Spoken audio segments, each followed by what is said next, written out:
Hello friends. Did you know that nearly 80% of those who watch my videos aren't subscribed? If you enjoy the content, I'd truly appreciate it if you hit that subscribe button. It helps a lot. Also, don't forget to leave a like and share your thoughts in the comments. Your interaction not only supports the channel's growth, but also helps these stories reach more people. Thank you all for being here. By the way, where are you watching from? Let me know in the comments.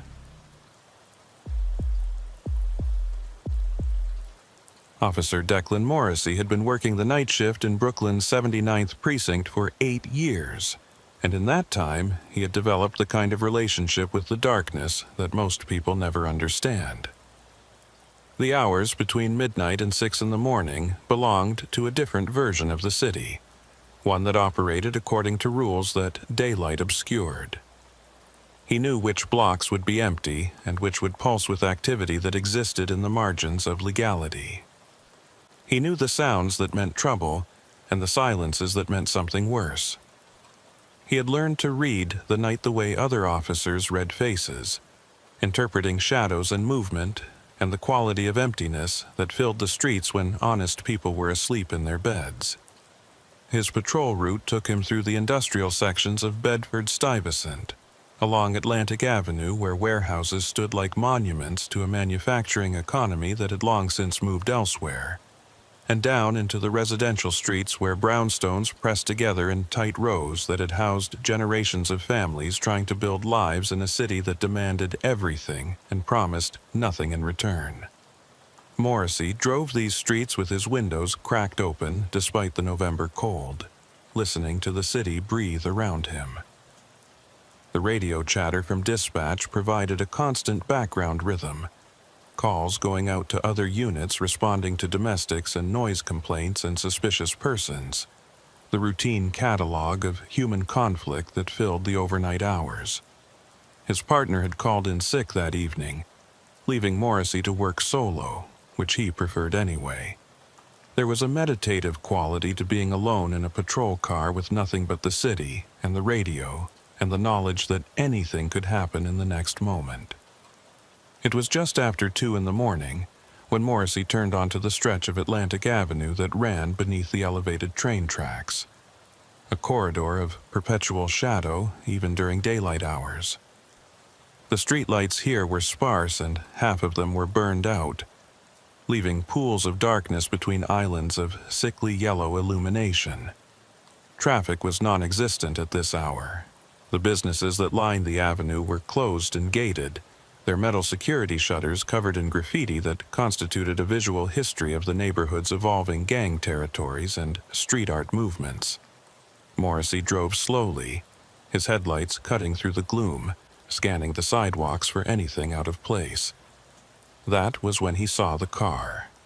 It was a dark sedan, possibly black or deep blue, difficult to determine in the inadequate lighting. It was parked in a loading zone in front of a closed furniture warehouse, its engine running, exhaust vapor visible in the cold air. The vehicle's lights were off. Morrissey slowed his patrol car as he approached, reaching for his radio to call in a vehicle check. Before he could key the mic, the sedan's brake lights flashed once and it pulled away from the curb, accelerating smoothly down Atlantic Avenue. Morrissey followed at a distance, not pursuing but maintaining visual contact. The sedan was not speeding or driving erratically. It simply moved through the empty streets with purpose, taking the turn onto Rochester Avenue and heading north toward the residential blocks. Morrissey activated his spotlight and aimed it at the sedan's rear plate as they drove. The numbers and letters jumped out clearly in the harsh white beam. New York plate, 7 characters, HNK 4739. He committed it to memory and called it in to dispatch, asking for a registration check. Dispatcher Irene Calloway's voice came back within 30 seconds with the results. The plate returned to a 2014 Honda Accord registered to an address in Queens.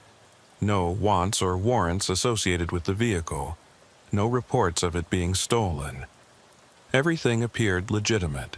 The sedan continued north on Rochester, its driving steady and unremarkable. Morrissey considered pulling it over simply to check on the driver's welfare, since it was unusual to see someone parked in a loading zone at 2 in the morning with their lights off. But the vehicle had not committed any traffic violations, and there was no legal justification for a stop. He watched as the sedan turned east onto Herkimer Street and disappeared from view. Morrissey returned to his patrol route, filing the encounter away as one of thousands of minor incidents that filled his nights, meaningless in isolation, but contributing to his accumulated knowledge of the neighborhood's patterns and rhythms. 3 hours later, just before his shift ended at 6, Morrissey was driving west on Atlantic Avenue, heading back toward the precinct to complete his paperwork. The sky was beginning to lighten with the gray promise of dawn. The early morning delivery trucks were starting their rounds, and a few commuters were emerging from apartment buildings to begin their journeys to work. As Morrissey passed beneath the elevated tracks again, he saw a dark sedan parked in the same loading zone where he had seen the vehicle hours earlier. Engine running, exhaust visible, lights off. Morrissey pulled up behind it and activated his spotlight. The license plate was clearly visible in the beam. HNK 4739. The same vehicle, or at least the same plate number, in the same location where he had found it before. Morrissey felt a small pulse of curiosity mixed with suspicion. He exited his patrol car and approached the sedan on foot, his hand resting near his service weapon as procedure dictated. As he drew closer, he could see through the rear window that the driver's seat appeared to be occupied. Someone was sitting behind the wheel. Morrissey tapped on the driver's window with his flashlight. The figure inside did not respond. Morrissey tapped again, harder this time, and called out that he was police and needed the driver to roll down the window. Still no response. The figure remained motionless. Morrissey tried the door handle and found it unlocked. He opened the door carefully, prepared for any sudden movement from the occupant. The driver's seat was empty. No one was there. Morrissey stood in the open doorway, his flashlight illuminating the sedan's interior, trying to reconcile what he had clearly seen through the window with the reality of the empty seat. The engine was running, the keys in the ignition, but there was no driver. Morrissey checked the back seat and found it empty as well. He looked around the immediate area, thinking the driver might have exited the vehicle and walked away in the few seconds between when Morrissey had seen the figure and when he had opened the door. The sidewalk was empty in both directions. No pedestrians, no movement, nothing. Morrissey radioed dispatch and reported that he had found an unoccupied vehicle running with the keys in the ignition at the Atlantic Avenue location. He requested a tow truck and began the process of documenting the abandoned vehicle.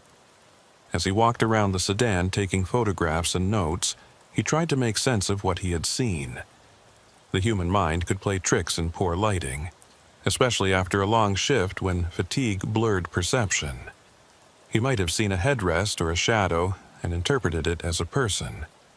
It was the most rational explanation, and Morrissey was a rational man who did not believe in allowing imagination to interfere with police work. The tow truck arrived 40 minutes later and removed the sedan. Morrissey completed his shift, turned in his paperwork, and drove home through the morning traffic to his apartment in Sunset Park. He slept through the day as he always did, his blackout curtains transforming noon into midnight, and woke in the early evening to prepare for another night shift. He ate dinner, showered, put on his uniform, and reported for duty at 11:30, ready to begin the cycle again. That night, Morrissey's regular partner, Officer Ronan Pike, was back on duty after recovering from whatever flu or cold had kept him home the previous evening. Pike was 10 years younger than Morrissey, still enthusiastic about the work in a way that Morrissey remembered being, but could no longer access. They had been partnered for 2 years and had developed the easy camaraderie that came from spending 8 hours a night in close quarters, driving through the same streets, responding to the same calls, building a shared vocabulary of inside jokes and references that made the work bearable. "Anything interesting happen last night?" Pike asked, as they pulled out of the precinct parking lot to begin their patrol. "Found an abandoned vehicle on Atlantic," Morrissey said. "Engine running, no driver, towed it in." "Stolen?" Pike asked. "Registration came back clean. Probably someone's car broke down and they walked away to get help. Forgot to turn it off." Pike nodded, satisfied with this explanation, and they continued their patrol. The night unfolded according to the usual pattern. They responded to a noise complaint at an apartment building on Fulton Street, where a party was still going strong at 1 in the morning. They broke up a fight outside a bodega on Nostrand Avenue, where 2 men were arguing over a woman who had apparently left with a 3rd man while they were busy posturing. They assisted an elderly woman who had locked herself out of her apartment and waited with her until a locksmith arrived. These were the routine incidents that filled their shifts, human dramas playing out on a small scale while the city's larger machinery continued to turn. At 3:15 in the morning, Morrissey and Pike were driving south on Rochester Avenue when Morrissey saw the sedan again. It was parked on the street outside a row of brownstones, engine running, lights off. Even before he activated his spotlight to check the plate, Morrissey knew what he would see. HNK 4739. "That's the vehicle I found abandoned last night," Morrissey said, pulling the patrol car to a stop behind the sedan. Pike looked at the vehicle through the windshield. "You sure?" "Same plate. I called it in, remember? Honda Accord, registered in Queens." They both exited the patrol car and approached the sedan. As they drew closer, Morrissey could see through the rear window that the driver's seat appeared to be occupied again. A figure sat behind the wheel, motionless. Morrissey felt something cold settle in his stomach, a sensation he had learned over the years to recognize as his instinct warning him that a situation was not what it appeared to be. "You see someone in there?" Pike asked, his voice dropping to the quiet tone they used when approaching potentially dangerous situations. "I see something," Morrissey said. He tapped on the driver's window with his flashlight. No response. He tried the door handle and found it unlocked, just as it had been the previous night. He opened the door and shined his flashlight into the interior. The driver's seat was empty, just as it had been before. Pike moved to the passenger side and opened that door, checking the interior from his angle. "No one here," he said, confusion evident in his voice. Morrissey stood by the open driver's door, looking at the empty seat where he had clearly seen a figure sitting just moments before. Pike was looking at him, waiting for an explanation that Morrissey could not provide. The engine was running. The keys were in the ignition. The radio was playing quietly, some late-night talk show about conspiracy theories and government cover-ups. The interior of the car smelled faintly of cigarettes and air freshener, the scent of human occupation. "Maybe the owner lives in one of these buildings," Pike suggested. "Could have gone inside and left the car running to keep it warm." It was a reasonable theory. Morrissey checked the registration address again on his mobile data terminal. The vehicle was registered to a residence in Forest Hills, Queens, not Brooklyn. But that did not mean the owner could not have been visiting someone in this neighborhood. People left their cars running all the time in the winter, especially in residential areas where they felt safe doing so. Morrissey walked to the nearest brownstone and tried the outer door.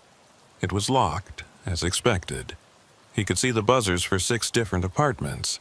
He had no legal authority to start buzzing random apartments at 3 in the morning to ask if anyone owned a Honda Accord with the plate HNK 4739. They could document the running vehicle and call for a tow, but that seemed excessive if the owner was simply inside visiting someone. "Let's shut it off and leave a note," Pike said. "If the owner comes back and can't find it, they can call the precinct." Morrissey reached into the sedan and turned the key, shutting off the engine. The sudden silence felt weighted, as though something important had been interrupted. He wrote a brief note on a page from his citation book, explaining that police had found the vehicle running unattended and had shut it off for safety reasons, and left his contact information. He tucked the note under the windshield wiper and returned to the patrol car. As they drove away, Morrissey looked back at the sedan through his side mirror. It sat dark and silent beneath the streetlight, just another parked car on a street full of parked cars. But he could not shake the image of that figure he had seen through the window, the solid certainty that someone had been sitting in the driver's seat, and the equally solid reality of the empty seat when he opened the door. "You okay?" Pike asked. "You seem distracted." "Just tired," Morrissey said. "Long week." The rest of the shift passed without incident. They completed their patrol, responded to a few more calls, and returned to the precinct as dawn broke over the city. Morrissey filed his paperwork, including a brief note about the running vehicle on Rochester Avenue, and went home to sleep. But his sleep was troubled. He dreamed of driving through empty streets, following a dark sedan that always stayed just ahead of him, its license plate clearly visible but somehow changing each time he tried to read it. In the dream, he knew he needed to stop the vehicle, that something important depended on it. But no matter how fast he drove, he could never close the distance. The sedan led him through a Brooklyn that was familiar and alien at once. Streets he recognized transformed into mazes that looped back on themselves, until he was no longer sure if he was chasing the vehicle or if it was leading him somewhere he did not want to go. He woke in the afternoon with the dream still vivid in his mind, disturbing in a way he could not articulate. He tried to dismiss it as the natural result of an unusual encounter combined with the fatigue, but the unease lingered as he prepared for another night shift. He told himself that he would not see the sedan again, that it had been coincidence, nothing more. The city held millions of people and thousands of streets. The odds of encountering the same vehicle multiple times were actually higher than they seemed, a function of patrol routes and timing that created patterns out of random events. But when he reported for duty that evening and climbed into the patrol car with Pike, Morrissey found himself watching for that dark sedan, scanning every parked vehicle, checking every license plate. And part of him, a part he tried to ignore, knew that he would see it again. Not because of statistics or probability, but because something had been set in motion that night when he first spotted the vehicle parked in the loading zone beneath the elevated tracks. Something that had not yet finished with him. The sedan appeared again on the fourth night. This time, Morrissey was alone in the patrol car. Pike had taken a personal day to attend his sister's wedding in New Jersey, leaving Morrissey to work solo once more. The solitude felt heavier now, weighted with an anticipation that Morrissey tried to rationalize a simple curiosity about whether he would encounter the vehicle again. He told himself it was nothing more than the human tendency to see patterns where none existed, to construct narratives out of coincidence. But when he turned onto Atlantic Avenue at 2:40 in the morning and saw the dark sedan parked beneath the elevated tracks in that same loading zone, he felt no surprise at all, only a sick sense of confirmation that settled in his chest like cold water. He pulled up behind the vehicle and sat in his patrol car for a long moment before calling it in. The sedan's engine was running. He could see the exhaust vapor rising in the cone of his headlights. The plate was clearly visible without even using his spotlight. HNK 4739. He picked up his radio and called dispatch, already knowing what Irene Calloway would tell him before she spoke. 79 Adam to Central, Morrissey said, keeping his voice level and professional. Go ahead, 79 Adam. Calloway's voice came back immediately. She had been working dispatch at the 79th for 12 years, longer than Morrissey had been on the force, and her calm efficiency was one of the constants that made the chaos of night shift manageable. I've got a vehicle check. New York plate, Henry, November Kilo 4739. I'm at Atlantic and Rochester. Vehicle is parked in a loading zone with the engine running. No visible occupants." There was a brief pause while Calloway ran the query. Morrissey waited, watching the sedan through his windshield. The street was empty in both directions. No pedestrians, no other vehicles. Just the sedan and his patrol car and the darkness pressing in from all sides. 79 Adam. That plate returns to a 2014 Honda Accord. Registered owner is a male subject. Address in Forest Hills, Queens. No wants, no warrants, no stolen vehicle reports. You want me to try the registered owner's phone number? Morrissey considered this. The department had access to contact information for registered vehicle owners, and in situations where a vehicle appeared abandoned or was involved in an incident, dispatchers could attempt to reach the owner, but something made him hesitate. He was not sure what he would say if the owner answered. "Your car keeps appearing in my patrol sector with the engine running and no one inside, and I keep seeing someone in the driver's seat who disappears when I get close." It sounded insane, even in his own head. "Negative, Central. I'm going to check the vehicle. Stand by." "Copy, 79 Adam. Standing by." Morrissey exited his patrol car and approached the sedan, his flashlight in one hand and his other hand instinctively resting on his service weapon. The night air was cold enough to make his breath visible. The city sounds were muted here beneath the elevated tracks, as though the steel structure above absorbed the noise and left only a hollow silence. As he drew closer to the sedan, he could see through the rear window into the interior. The driver's seat appeared to be occupied. A figure sat behind the wheel, facing forward, motionless. Morrissey's heart rate increased. He could feel it in his throat, a steady pulse that seemed too fast for the situation. This was just a parked car, nothing more. But his body was reacting as though he were approaching an armed suspect or an active crime scene, flooding his system with adrenaline that made his hands steady and his senses sharpen. He tapped on the driver's window with his flashlight, the sound unnaturally loud in the quiet street. The figure did not move. Morrissey could see it clearly now through the glass. It had the general shape of a person, head and shoulders visible above the seatback, but there was something wrong with the proportions. The head seemed too large or the shoulders too narrow. The details were obscured by the poor lighting and the angle, but Morrissey's instincts were screaming that what he was looking at was not quite right. He tried the door handle. Unlocked, just as before. He pulled the door open, his flashlight beam flooding the interior with harsh white light. The driver's seat was empty. Not just empty, but clearly empty. No person, no objects, nothing that could have created the illusion of a figure from outside. The seat was pushed back as though set for a tall driver. The steering wheel was straight. Everything looked normal except for the fact that someone should have been sitting there and was not. Morrissey stood with the door open, his flashlight illuminating the empty interior, and felt the first real stirrings of fear. Not the adrenaline fear that came from facing physical danger, but something deeper and more primitive. The fear that came from encountering something that violated the basic rules of reality, that suggested the world operated according to principles he did not understand. He checked the back seat, the floor, even the trunk after popping it open with the interior release. The vehicle was completely empty. He returned to his patrol car and radioed dispatch again. "Central, 79 Adam. Vehicle is unoccupied, engine running, keys in the ignition.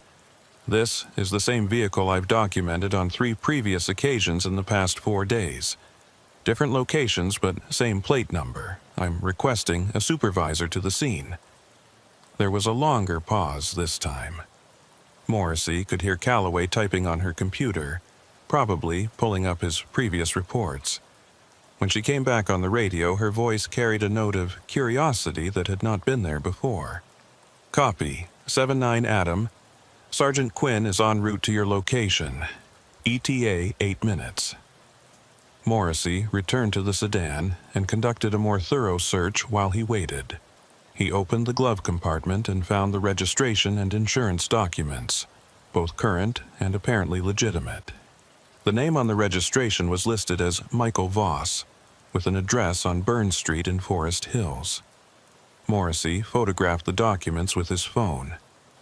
He checked under the seats and found nothing but some loose change and an old parking receipt. The trunk contained a spare tire and the emergency kit. Everything was normal, ordinary, exactly what one would expect to find in a daily driver vehicle. Sergeant Maura Quinn arrived 7 minutes later in her patrol SUV, pulling up alongside Morrissey's car. Quinn had been with the 79th for 16 years and had worked her way up through the ranks with a combination of solid police work and political savvy that Morrissey respected even if he did not fully understand it. She was in her mid-40s, compact and fit, with dark hair pulled back in a tight bun and eyes that missed nothing. She exited her vehicle and walked over to where Morrissey stood beside the sedan. "This is the mystery vehicle?" Quinn asked, looking at the Honda with an expression that suggested she was not particularly impressed. "Fourth time I've encountered it in 4 days," Morrissey said. "Different locations each time, but always the same circumstances. Engine running, appears to be occupied from outside, empty when I check." Quinn walked around the sedan, looking through the windows, checking the plate. "You're sure it's the same vehicle each time? Not just the same make and model?" "Same plate number, HNK 4739. I've documented it every time." Quinn pulled out her phone and made a call. Morrissey could hear her side of the conversation as she spoke to someone at the precinct, probably the night shift commander, explaining the situation and requesting guidance. After a few minutes, she ended the call and turned back to Morrissey. "We're going to impound it. Captain wants it brought in and thoroughly searched. If this vehicle is connected to something criminal, we need to document everything properly. If it's not, then the owner can come pick it up and explain why his car keeps being found abandoned all over Brooklyn." Quinn called for a tow truck while Morrissey completed the impound paperwork. They waited together in the cold, watching the sedan as though expecting it to do something, though neither of them could have said what. The tow truck arrived 30 minutes later, and they watched as the driver hooked up the Honda and lifted it onto the flatbed.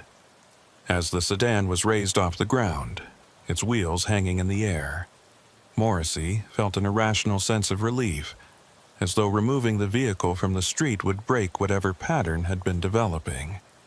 "You look tired," Quinn said as the tow truck pulled away with the sedan. "When's your last day off?" "Had one 3 days ago," Morrissey said. "Take another one tomorrow. That's not a request.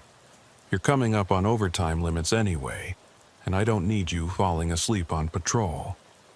Morrissey wanted to argue, but Quinn was right.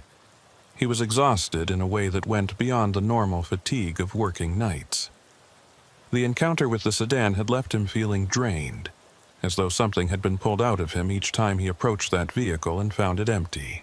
He nodded his agreement. "Good. File your report when you get back to the house, then go home. I'll handle the vehicle inspection personally tomorrow and let you know what we find." Morrissey returned to the precinct and spent an hour writing a detailed report that documented all 4 encounters with the Honda, including dates, times, locations, and the circumstances of each incident. He described seeing what appeared to be a figure in the driver's seat and finding the seat empty upon investigation.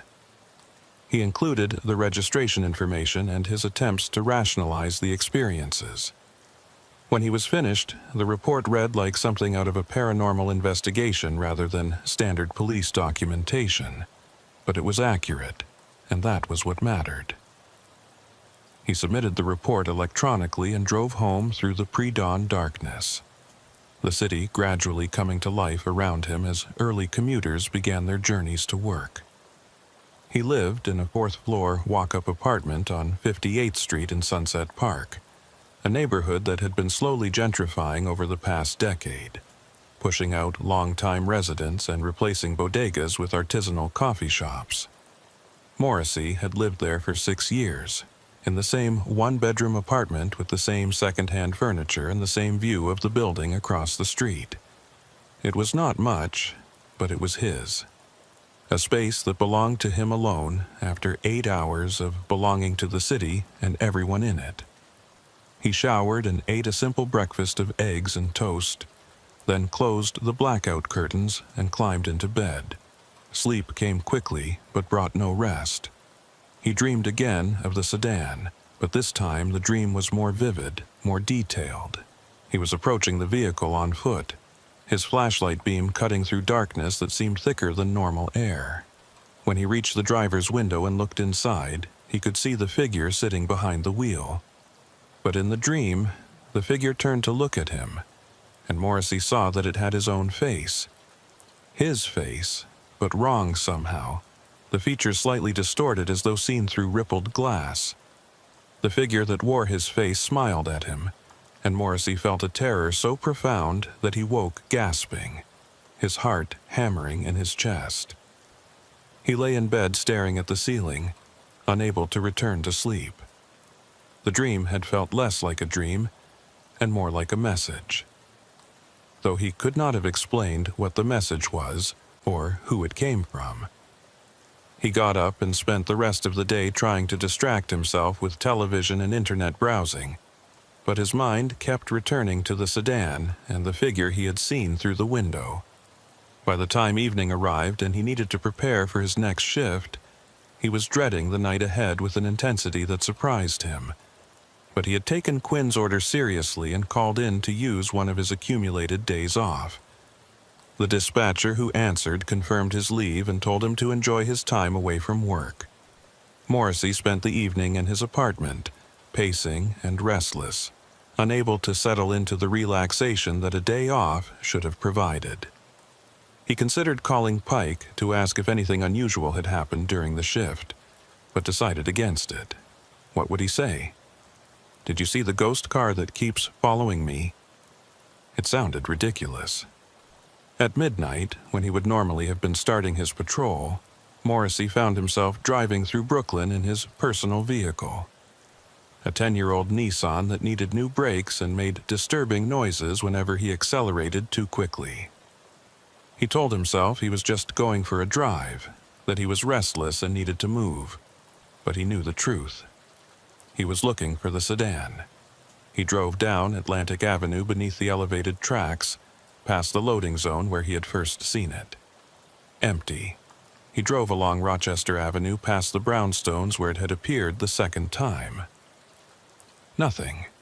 He covered his entire patrol route, street by street, searching for that dark Honda with the plate HNK 4739.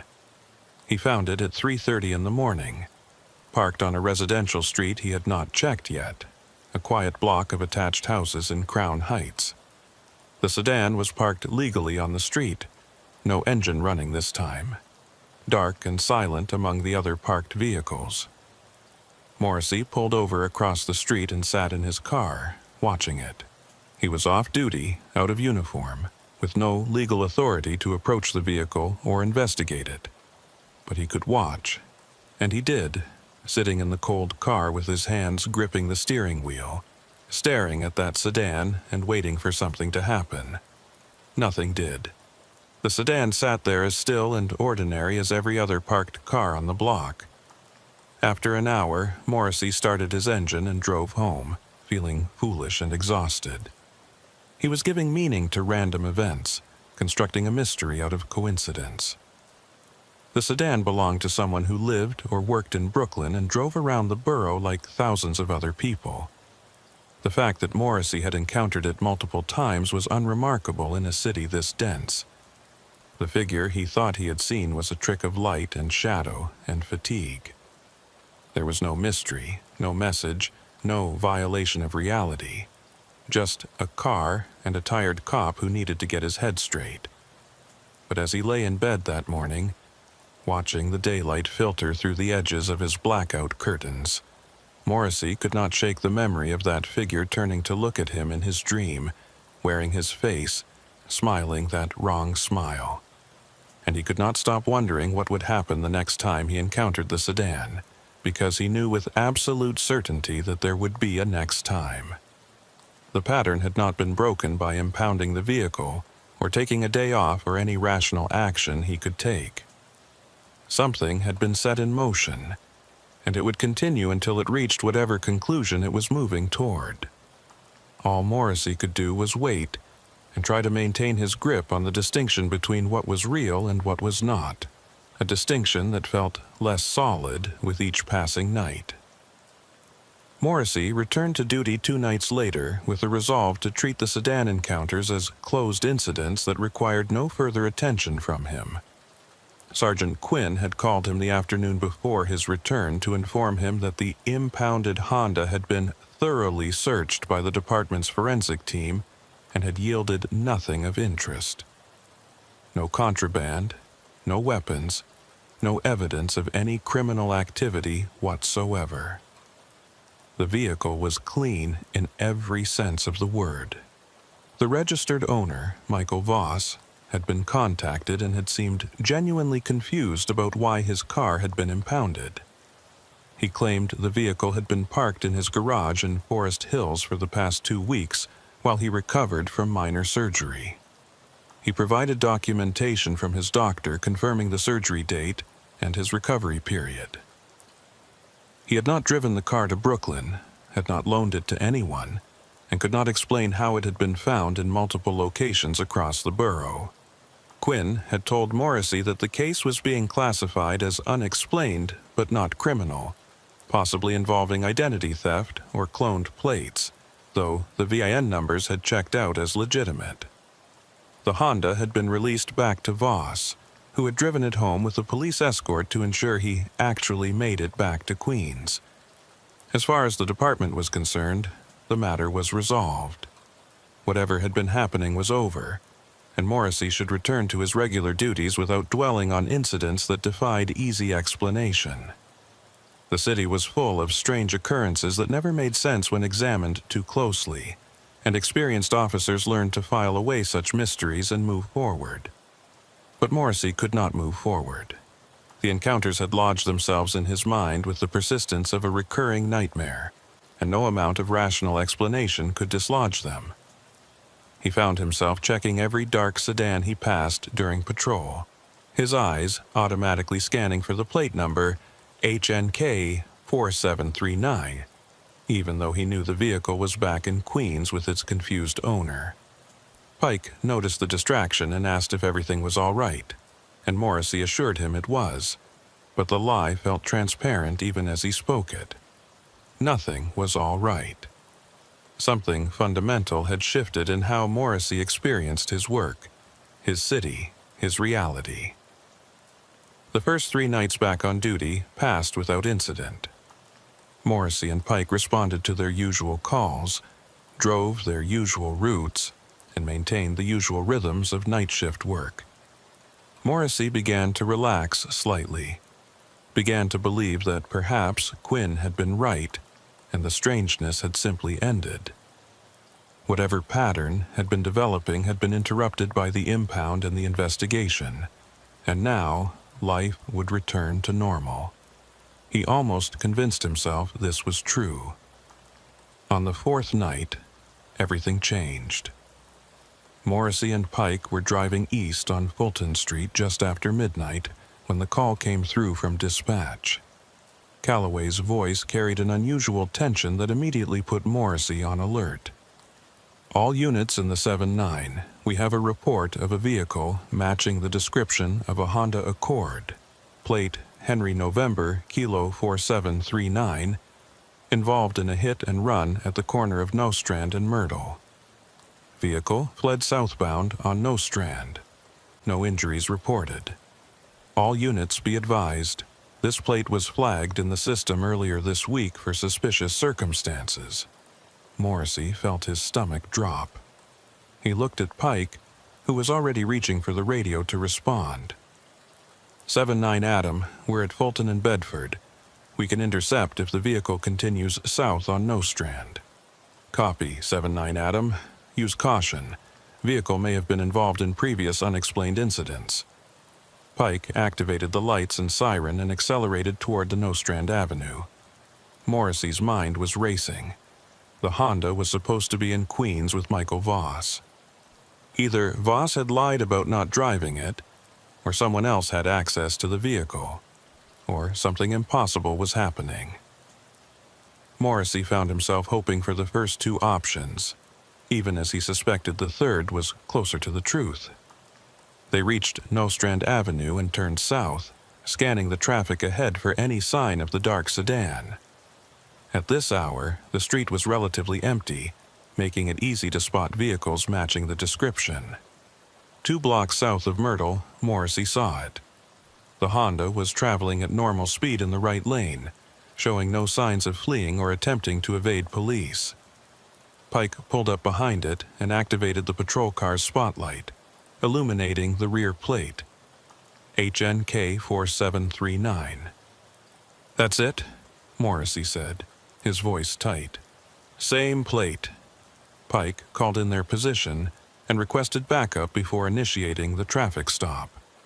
The Honda's brake lights came on immediately, and the vehicle pulled over to the curb in a textbook perfect stop, using the turn signal and everything.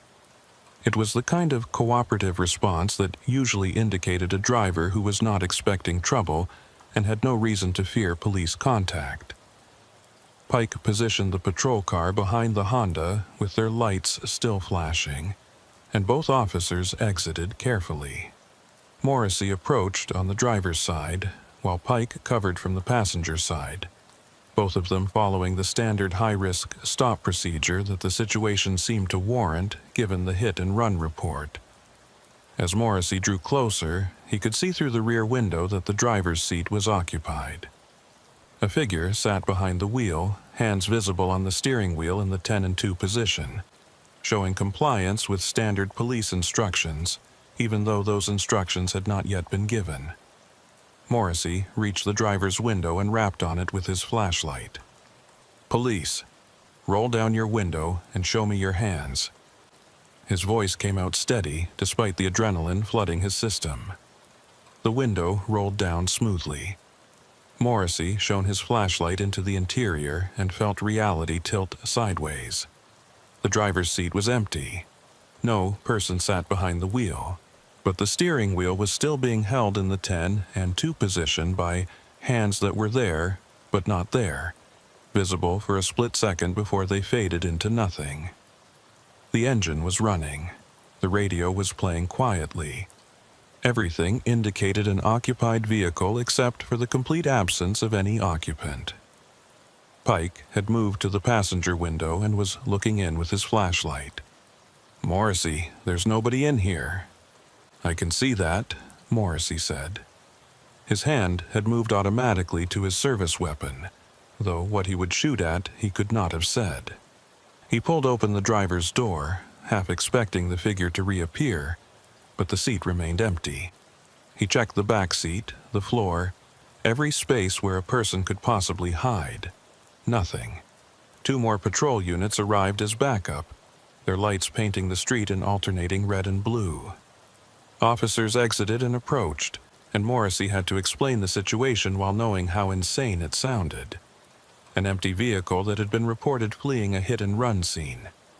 A vehicle that had pulled over and rolled down its window when stopped, despite having no driver.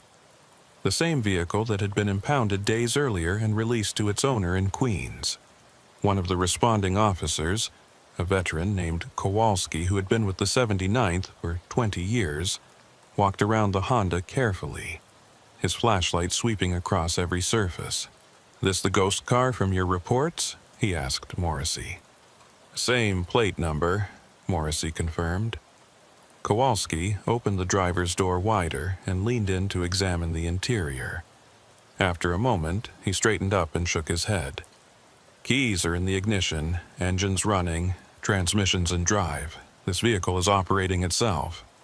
"That's not possible," Pike said, but his voice lacked conviction. "None of this is possible," Kowalski replied. "But here we are." Sergeant Quinn arrived 15 minutes later, along with a lieutenant from the night shift command staff whom Morrissey did not recognize. They conducted their own inspection of the vehicle and interviewed all the officers on scene. Morrissey gave his statement, describing the traffic stop and the moment when the window had rolled down on an empty vehicle. The other officers corroborated his account. There was no room for interpretation or disagreement. Something impossible had occurred, and 7 police officers had witnessed it. Quinn made the decision to have the vehicle towed again, this time to the department's secure impound facility where it could be held for an extended investigation. As they waited for the tow truck, Morrissey stood next to his patrol car and watched the Honda sitting at the curb with its engine still running. Pike stood beside him, neither of them speaking. What was there to say? They had both seen what they had seen, and no amount of discussion would make it make sense. "You know what bothers me most?" Pike finally said. "The hit-and-run report. Someone called 911 and reported seeing that vehicle hit another car, which means someone saw a driver. Someone saw this car being driven by a person." Morrissey had been trying not to think about that detail. "We need to interview the witness." Quinn overheard them and walked over. "Already sent a unit to take a statement. Woman was walking her dog and saw the Honda run a red light and clip the bumper of a taxi. She said the driver was male, 30s or 40s, wearing dark clothing. She watched the Honda flee the scene and called it in. We're pulling traffic camera footage from the intersection to corroborate. The cameras will show the same thing we're seeing," Morrissey said. "An empty vehicle. Maybe they'll show something we can't see with our eyes. Either way, we need to document everything properly." Quinn paused, then looked directly at Morrissey. "I'm pulling you from the patrol for the rest of the week. You're too close to this, and I don't need you making decisions in the field while you're dealing with whatever psychological impact this situation is having." Morrissey wanted to argue, but he knew she was right. His hands were shaking slightly, a fine tremor that he could not quite control. His heart rate had not returned to normal since the traffic stop. He was experiencing symptoms of acute stress that no amount of training could fully prepare someone to handle when confronted with events that violated fundamental assumptions about reality. "Desk duty?" he asked. "No." "Real leave. Go home, see the department psychologist, get your head straight. This is not a punishment. This is me making sure you're fit for duty before I put you back out there." The tow truck arrived, and the driver hooked up the Honda for the second time in a week. As the vehicle was lifted onto the flatbed, Morrissey noticed something that made his blood run cold. Through the rear window of the Honda, now elevated above street level, he could clearly see a figure sitting in the driver's seat. The same figure he had seen every other time he had approached the vehicle from outside.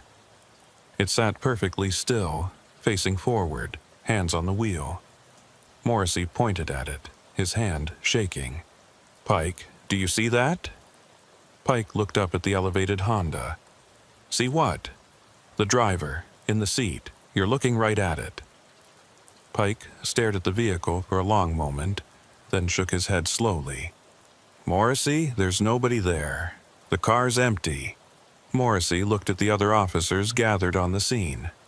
"Does anyone else see someone in that vehicle?" They all looked. They all shook their heads. Kowalski put a hand on Morrissey's shoulder. "Come on. Let Quinn drive you home. You've had enough for tonight." But Morrissey could not stop looking at the figure in the Honda as the tow truck pulled away down Nostrand Avenue.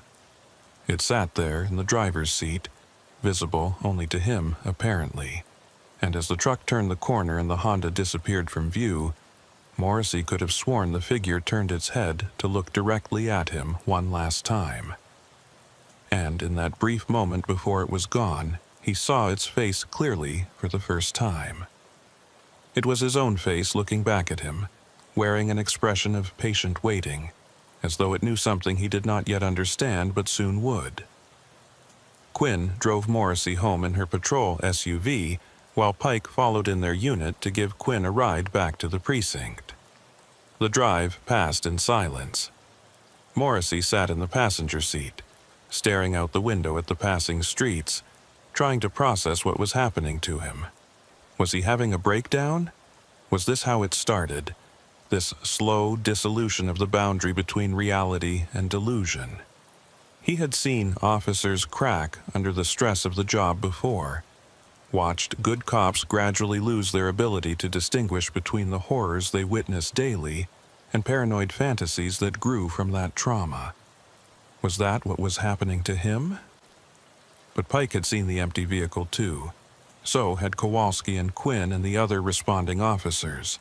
They had all witnessed the Honda rolling down its window with no one inside to operate the controls. That part was real, verified by multiple witnesses. So if that was real, could the figure he saw also be real, even if no one else could see it? Was he experiencing something beyond the normal range of perception?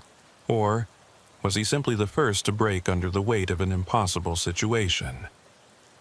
Quinn pulled up in front of his building and turned to look at him. "I've been doing this job for 16 years, Morrissey.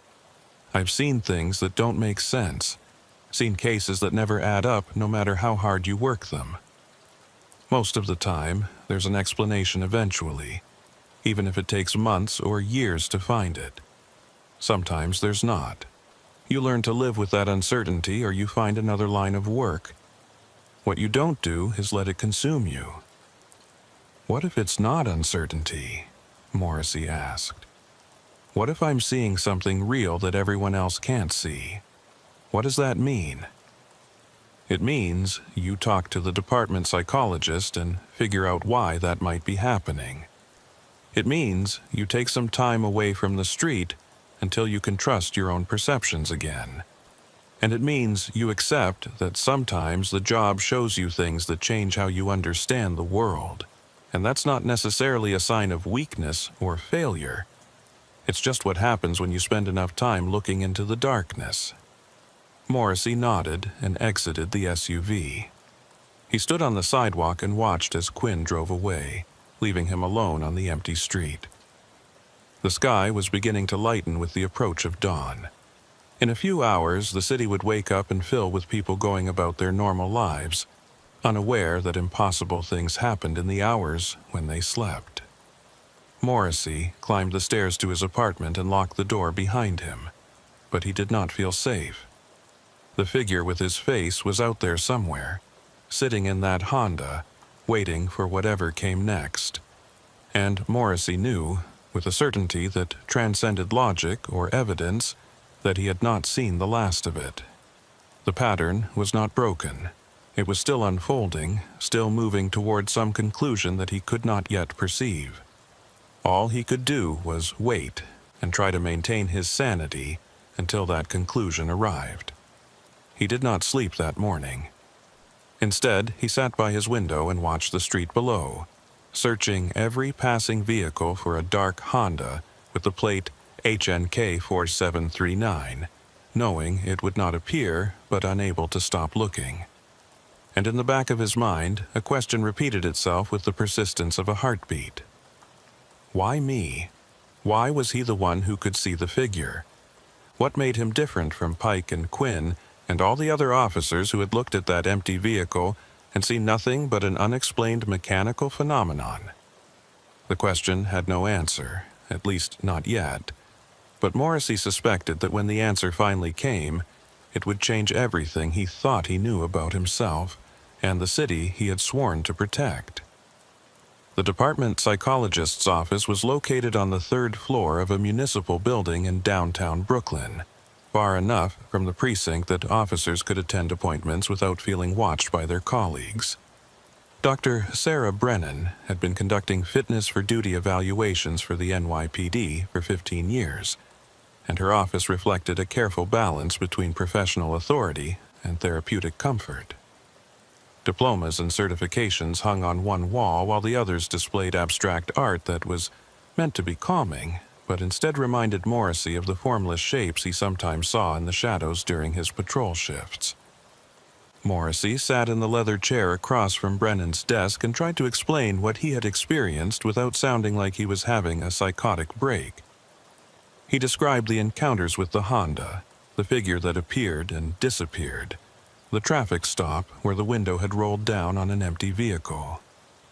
He told her about seeing his own face looking back at him from the driver's seat, visible only to him while every other officer saw nothing.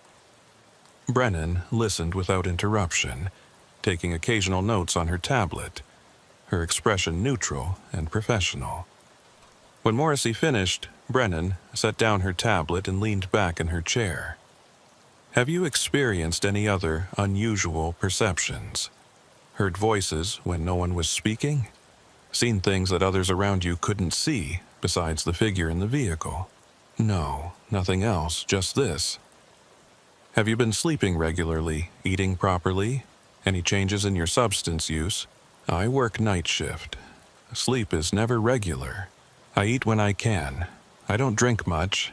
Never use drugs." Brennan nodded, making more notes. Night shift work creates significant disruption to circadian rhythms, which can produce symptoms that mimic various psychological conditions. Sleep deprivation, even chronic low-level deprivation, can cause visual hallucinations, paranoid thinking, difficulty distinguishing between dreams and waking reality. What you're describing could be explained entirely by fatigue and the stress of repeatedly encountering an anomalous situation that your mind is trying to process. "Other officers saw the vehicle operating itself," Morrissey said. "That part isn't a hallucination." "No, but your interpretation of it might be shaped by fatigue and stress. The vehicle was likely being operated by remote control. Or there's a mechanical explanation we haven't discovered yet. Your mind, already primed by the previous strange encounters, constructed a narrative involving a figure that appeared and disappeared. The fact that you began seeing your own face suggests a projection of anxiety about your own mental state onto the situation. It's actually a fairly common response to acute stress in law enforcement contexts." Morrissey wanted to believe her. The explanation was rational, grounded in established psychology, and offered a path back to normal functioning. All he had to do was accept that he had been mistaken, that fatigue and stress had caused him to see things that were not there, that the mystery of the Honda was simply an unsolved mechanical puzzle that would eventually yield a mundane explanation. He tried to make himself believe it, but something fundamental in him resisted. What he had seen felt more real than anything he had experienced in years of police work. The figure with his face had looked at him with recognition, with intention. That was not a hallucination born of exhaustion. That was something else entirely. "I want to return to duty," Morrissey said. "I need to work. I'm going to recommend a minimum of 2 weeks leave before you're cleared for patrol. During that time, I want you to work on establishing better sleep hygiene, maintaining regular meal schedules, and avoiding any behavior that might be reinforcing the paranoid thinking patterns. That means no driving around Brooklyn at night looking for this vehicle. No obsessive reviewing of the case files. You need to give your mind space to recover from the accumulated stress." Morrissey left the session with a prescription for sleep medication and a follow-up appointment scheduled for 1 week later. He walked out of the municipal building into the afternoon sunlight feeling disconnected from the normal world around him. People passed by on the sidewalk, going about their daily business, living in a reality where cars did not drive themselves and figures did not appear and disappear in driver's seats.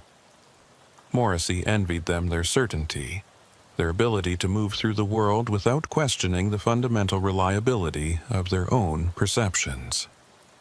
He took the subway back to Sunset Park and spent the rest of the day in his apartment, trying to follow Brennan's advice about rest and routine. He ate a proper meal, took the sleep medication at the prescribed time, and lay down in his bed with the blackout curtains closed. The medication worked quickly, pulling him down into a heavy dreamless sleep that lasted 12 hours. When he woke, it was 3 in the morning, and his body's internal clock insisted it was time to be at work, time to be on patrol, time to be watching the streets. Morrissey sat on the edge of his bed in the darkness and felt the pull of the night shift like a physical force. He was not supposed to be working. He was on mandated leave under psychological evaluation, explicitly instructed not to engage with anything related to the Honda case. But the knowledge that the vehicle was out there somewhere, that the figure with his face was sitting in that driver's seat waiting for something, was impossible to ignore. After 30 minutes of trying to convince himself to go back to sleep, Morrissey got dressed and left his apartment. He drove his personal vehicle into Brooklyn, following the patrol routes he knew by memory, scanning every street and parking lot for the dark Honda. The city at night was as familiar to him as his own apartment. More familiar, perhaps, since he spent more waking hours on these streets than he did in any other location. He knew which businesses closed at what times, which corners attracted drug activity, which blocks were controlled by which crews. This knowledge was encoded in his muscles and reflexes after 8 years of night shift work, and being away from it felt like being separated from a part of himself. He found the Honda at 4:30 in the morning, parked on a side street in Bed-Stuy, engine running, lights off. Morrissey pulled over a block away and watched it from a distance. He could see the figure in the driver's seat, clear and solid in his vision even from this far away. It sat perfectly still, hands on the wheel, facing forward. Morrissey knew that if he approached the vehicle and looked inside, he would see his own face looking back at him. He knew that if he opened the door, the seat would be empty. The pattern had established itself through repetition, and Morrissey understood that he was trapped in a loop that would continue until something changed or broke. He sat in his car watching the Honda for over an hour. No other vehicles passed on the quiet residential street. No pedestrians emerged from the nearby buildings. It was just Morrissey and the Honda, and the figure that only he could see, suspended in a moment that felt outside of normal time. Finally, Morrissey started his engine and drove closer. Pulling up directly behind the Honda, as he had done multiple times before in his patrol car. He exited his vehicle and approached the driver's side window. The figure sat there wearing his face, and this time it turned to look at him as he approached. The movement was slow and deliberate, and the eyes that met his were his own eyes, but they held an expression he had never seen in his own reflection. Recognition, yes, but something else too. Satisfaction, perhaps, or completion, as though something that had been waiting a long time had finally occurred. Morrissey reached for the door handle, and the figure inside shook its head slowly. A clear gesture. No. Do not open the door. Morrissey's hand froze on the handle. He stood there on the empty street, looking at his own face through the window of an impossible vehicle, and felt reality shift around him in a way that was both terrifying and strangely liberating.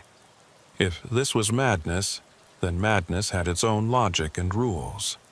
If this was something else, something that existed beyond the boundaries of normal experience, then perhaps he had been chosen or cursed or marked to perceive it for reasons he could not yet understand. "What do you want?" Morrissey asked, his voice loud in the pre-dawn silence. The figure pointed forward through the windshield, down the street toward the intersection ahead. Morrissey looked in that direction and saw nothing unusual. Just empty street, dark buildings, the familiar geography of his patrol sector. When he looked back at the figure, it was pointing more insistently, and its expression had changed to something urgent, almost pleading. Morrissey returned to his vehicle and drove forward slowly, following the direction the figure had indicated.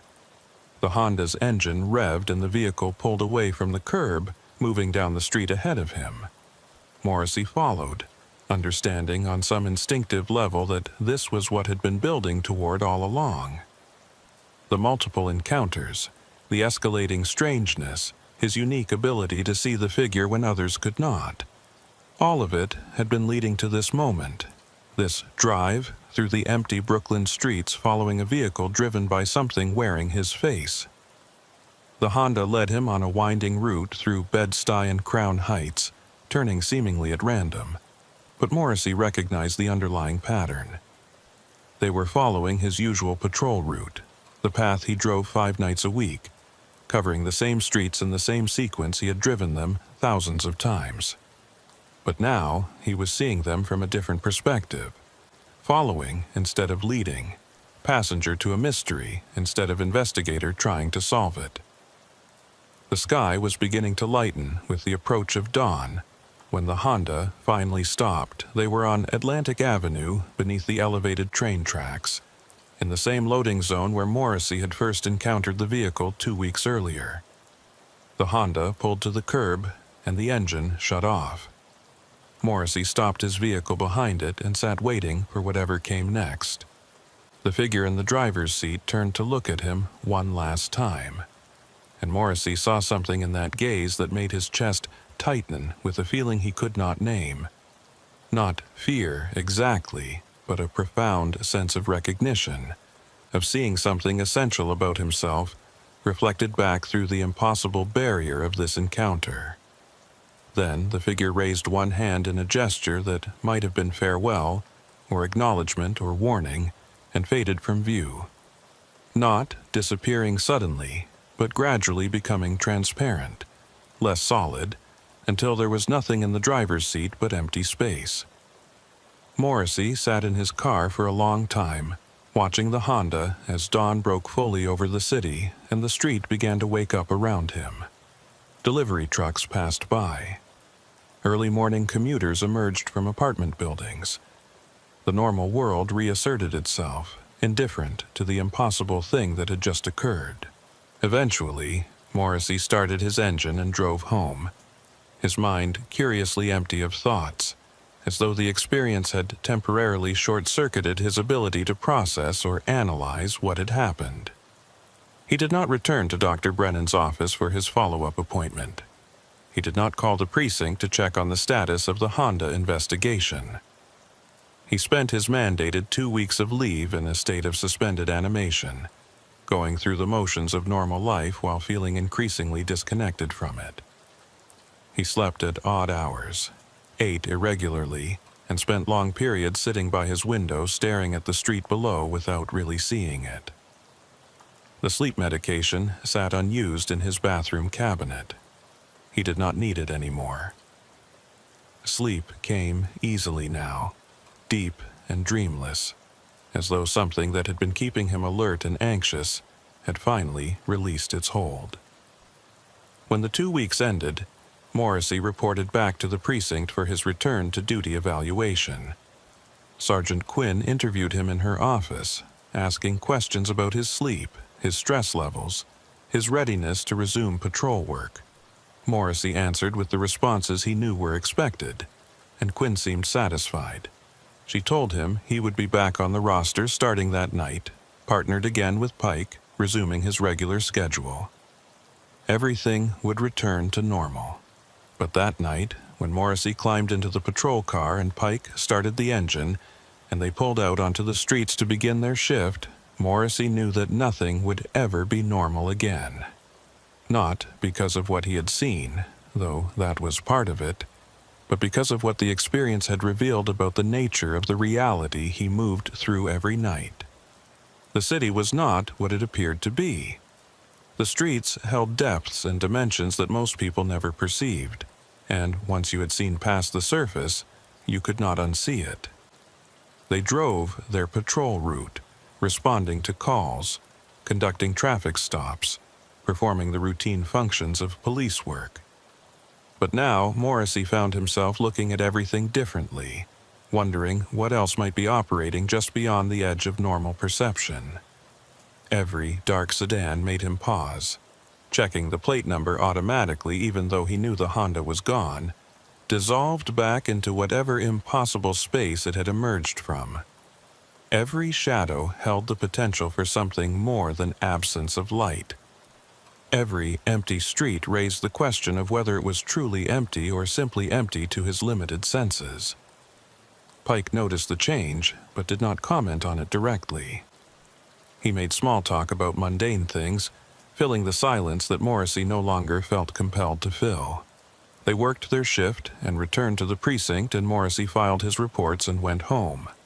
And the pattern repeated itself night after night, week after week. On the surface, everything was normal. Morrissey was functioning, performing his duties, maintaining his fitness for the work. But underneath, something fundamental had altered. 3 months after the final encounter with the Honda, Morrissey was driving alone on Atlantic Avenue during a solo patrol when he saw it again.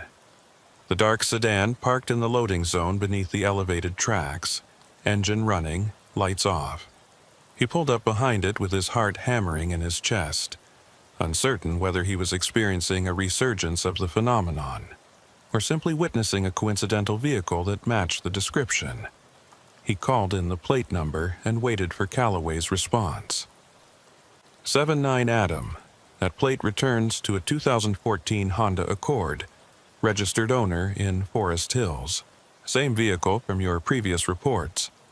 You want me to dispatch backup? Negative, Central. I'm just going to check on the status. Morrissey approached the vehicle slowly, preparing himself to see the figure in the driver's seat, preparing for his own face to look back at him through the window. But when he reached the driver's side and looked in, the seat was empty. Genuinely empty, with no figure visible at any angle. He tried the door handle and found it locked. He shone his flashlight through the window and saw nothing unusual, just an empty vehicle with the engine running and the keys in the ignition. He stood there on the street, feeling something that might have been disappointment or relief, or a combination of both. The pattern had been broken. The phenomenon had ended. Whatever message or warning or transformation the encounters had been meant to convey had been delivered. And now there was nothing left but ordinary reality and the ordinary work of policing it. Morrissey should have felt relieved. Instead, he felt a profound sense of loss, as though something essential had been taken from him. He called for a tow truck and waited for it to arrive, documenting the abandoned vehicle according to standard procedure. When the truck lifted the Honda onto its flatbed and drove away, Morrissey watched it disappear down Atlantic Avenue and knew he was watching more than just a car being towed. He was watching the last connection to an experience that had changed him in ways he still did not fully understand, severed and removed, leaving him alone with his memories and his questions, and the absolute certainty that what he had experienced was real, regardless of whether anyone else believed it. Pike picked him up 20 minutes later after completing a call on the other side of the sector. "Was that the ghost car again?" he asked, as Morrissey climbed into the passenger seat. "Just an abandoned vehicle," Morrissey said. "Nothing unusual." Pike looked at him for a long moment, as if trying to decide whether to push for more information, then shrugged and put the patrol car in gear. They drove in silence through the streets, following their route, and Morrissey looked out the window at the city passing by and wondered if the figure with his face was still out there somewhere, waiting in some space between reality and impossibility, or if it had accomplished whatever purpose it served and moved on to someone else, some other officer working some other night shift in some other city, ready to begin the pattern again. He would never know the answer. The Honda would be returned to Michael Voss once more, who would again express confusion about how his vehicle kept appearing in Brooklyn. The case would be filed away as unsolved and unexplained, one of hundreds of minor mysteries that accumulated in police databases without ever reaching resolution.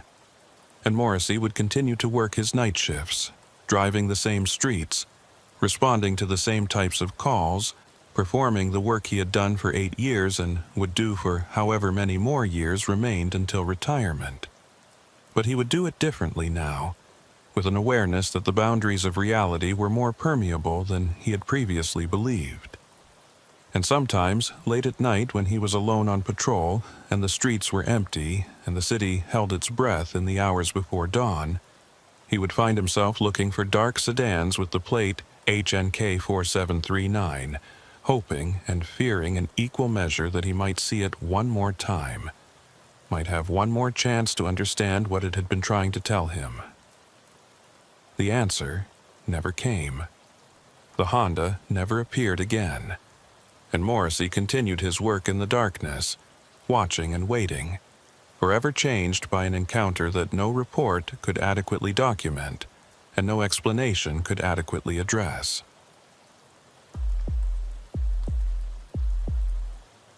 Officer Hollis Carver had been working patrol in Queens for 6 years, and in that time he had developed a particular expertise in responding to industrial sector calls.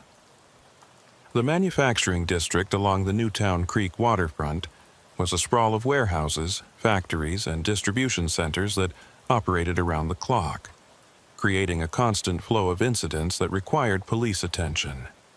Theft from loading docks, disputes between delivery drivers and receiving clerks, workers injured on the job who needed emergency response, the occasional break-in at facilities that had been closed for the night.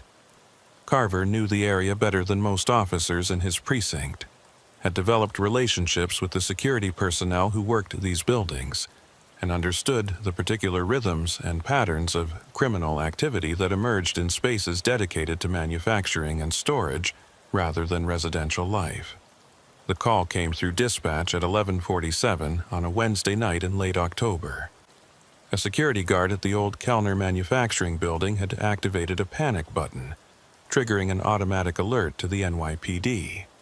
The building had been mostly vacant for 3 years, ever since Kellner had relocated their operations to New Jersey, but the property management company maintained minimal security presence to prevent vandalism and squatting while they tried to find new tenants or a buyer for the massive structure. Carver was only 4 blocks away when the call came through, finishing up paperwork on a minor traffic accident that had blocked one of the loading zones on 43rd Avenue. He acknowledged the call and drove toward the Kellner building, a 4-story brick structure that occupied an entire block between the creek and the elevated train tracks. The building had been constructed in the 1950s during the height of Queens' manufacturing boom, and its architecture reflected that era's utilitarian aesthetic. No windows on the first floor for security reasons. Small industrial windows on the upper floors, loading docks on 3 sides, and a single main entrance that faced the street. The building looked abandoned, even though technically it was not, its dark bulk rising against the night sky like a monument to an economic era that had ended decades ago. Carver pulled into the empty parking lot and immediately noticed that something felt wrong. The security guard's vehicle was parked near the main entrance, an older sedan with a magnetic sign on the door indicating it belonged to Secure Watch Services, the company contracted to provide overnight monitoring. But the building itself was completely dark. No lights visible in any of the windows, no illumination from the entrance, nothing. Security guards working alone in vacant buildings typically kept at least some interior lights on, both for their own comfort and to deter potential intruders who might assume the building was completely unoccupied. Carver radioed dispatch to confirm he was on scene and requested the security guard's information. The dispatcher came back within seconds with the details.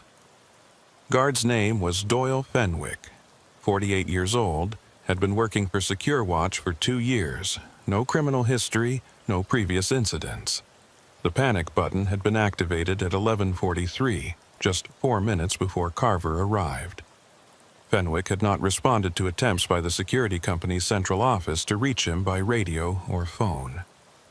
Carver exited his patrol car and approached the main entrance, his flashlight in one hand and his other hand resting on his service weapon. The entrance doors were heavy steel with reinforced glass panels, and they were locked. Carver could see into the lobby through the glass, a small reception area with a security desk and a bank of elevator doors beyond. The security desk had a single lamp turned on, casting a pool of yellow light in the otherwise dark space. Carver could see movement behind the desk, a figure sitting in the security guard's chair. He knocked on the glass door, the sound echoing loudly in the empty parking lot.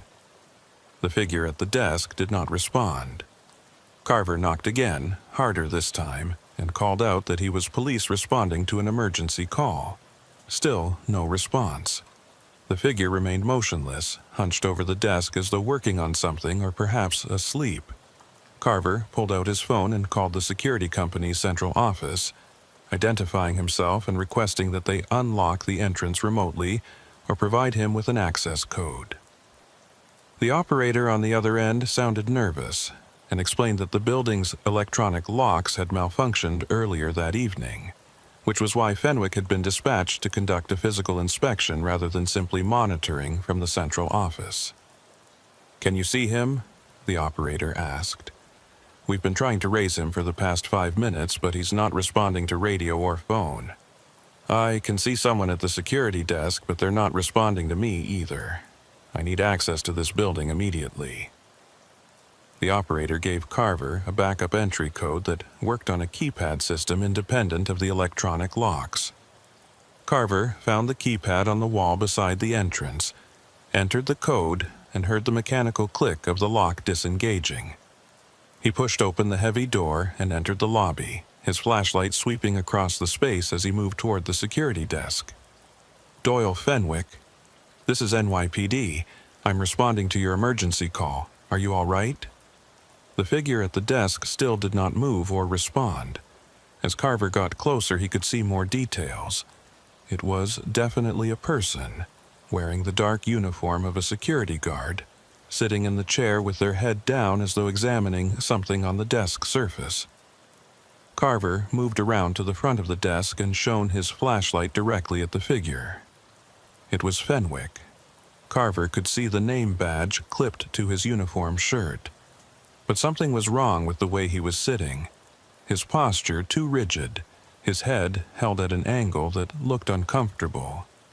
Carver reached out and touched Fenwick's shoulder, and the man jerked upright suddenly, gasping as though he had been holding his breath. His eyes were wide and unfocused, his face pale and covered in a sheen of sweat. "Jesus Christ," Fenwick said, his voice hoarse. "Jesus Christ, thank God you're here. What happened? Why did you activate your panic button?" Fenwick stared at Carver for a long moment as though having difficulty processing the question. His hands were shaking visibly, and when he tried to stand up, his legs seemed unsteady. Carver helped him sit back down and pulled over a visitor chair for himself. "I saw someone," Fenwick finally said.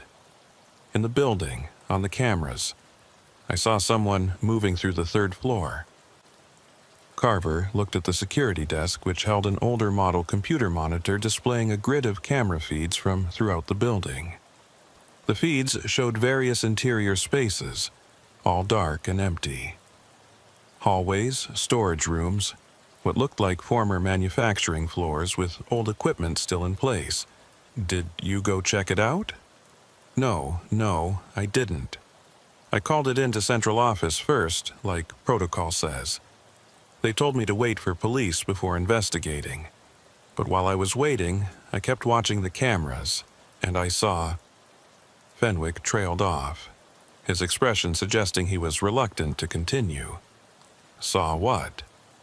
"I saw you, on the cameras.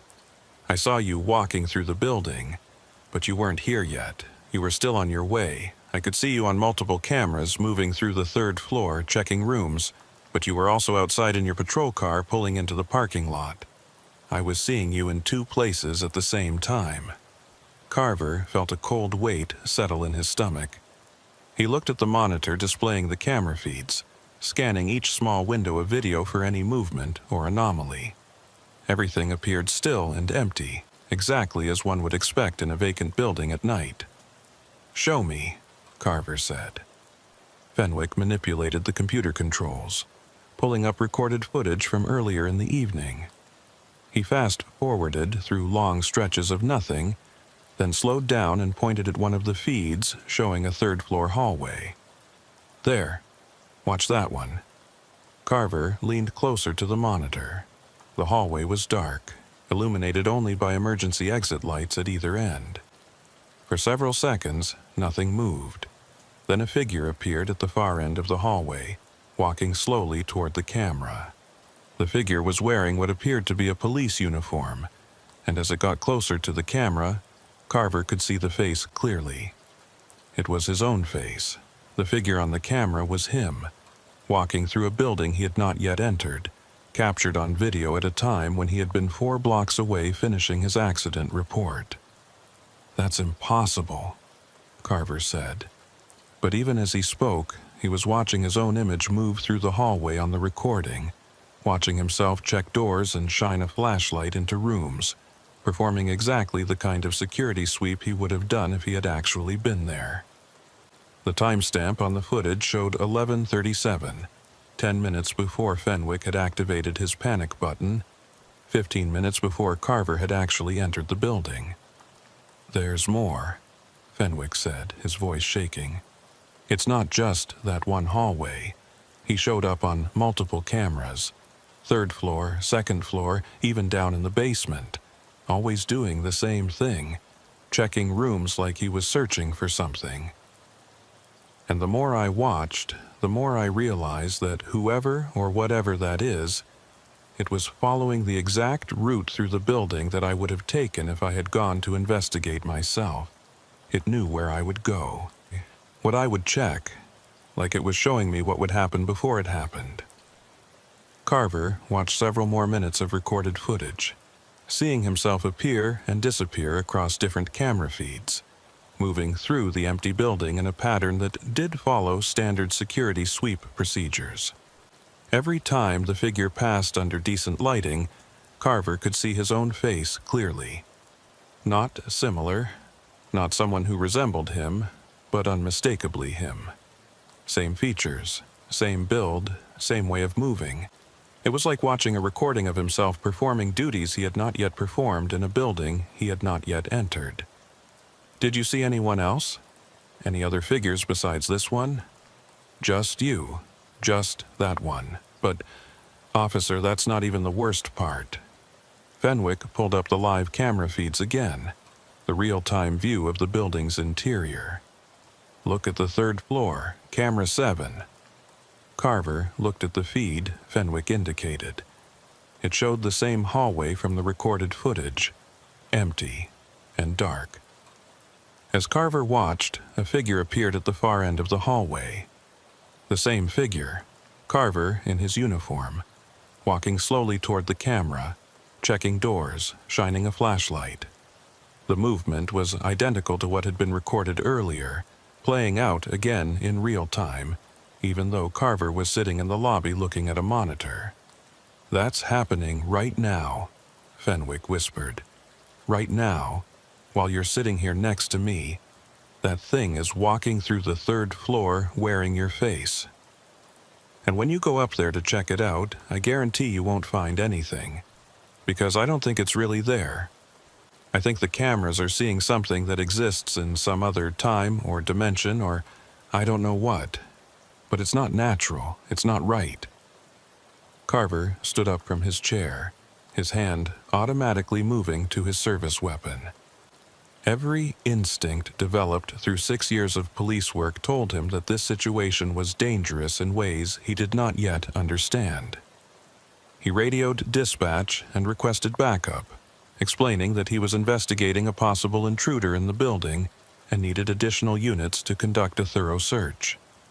Dispatch confirmed that backup was en route, estimated arrival time 6 minutes. "I need to go up there," Carver said. "I need to verify what's on those cameras." "Don't," Fenwick said urgently. "Please don't go up there alone. Wait for backup. Whatever that thing is, I don't think you want to confront it by yourself." but Carver was already moving toward the stairwell door at the rear of the lobby. He had to know, had to see for himself, whether the figure on the cameras was real or some kind of technical glitch or elaborate hoax. He pushed open the stairwell door and began climbing toward the third floor, his flashlight illuminating the concrete steps ahead of him. The stairwell was cold and smelled of dust and old industrial chemicals, remnants of whatever manufacturing processes had been conducted here decades ago. His footsteps echoed in the enclosed space, and Carver found himself walking more quietly, trying to minimize the noise even though he was not sure why. If there was someone up there, they already knew he was coming. And if there was not, if the figure on the cameras was some kind of anomaly or technical error, then stealth was irrelevant. He reached the third-floor landing and paused with his hand on the door handle. On the other side of this door was the hallway he had seen on the camera feed, and somewhere in that hallway was a figure that wore his face and moved like him and seemed to know where he would go before he went there. Carver took a breath and pushed open the door. The hallway was exactly as it had appeared on camera, long and narrow, lined with doors that presumably led to former offices or storage rooms. Emergency exit lights provided minimal illumination, creating pools of dim red light at intervals while leaving most of the hallway in shadow. Carver stepped into the corridor and let the stairwell door close behind him. The silence was absolute, broken only by his own breathing and the faint hum of electrical systems somewhere in the building's infrastructure. He moved forward slowly, checking each door as he passed, performing the security sweep that the figure on the camera had been performing. Each door was locked. The rooms beyond were dark and appeared empty based on what Carver could see through the small windows set into the doors. He continued down the hallway, covering the same ground the figure had covered, and found nothing. No person, no evidence that anyone had been here recently, no indication that the building contained anything but emptiness and silence. Carver reached the end of the hallway where the figure on camera had disappeared from view. There was another stairwell door here, and a service corridor that branched off to the left. Carver checked both, finding more of the same. Empty spaces, locked doors, darkness and quiet.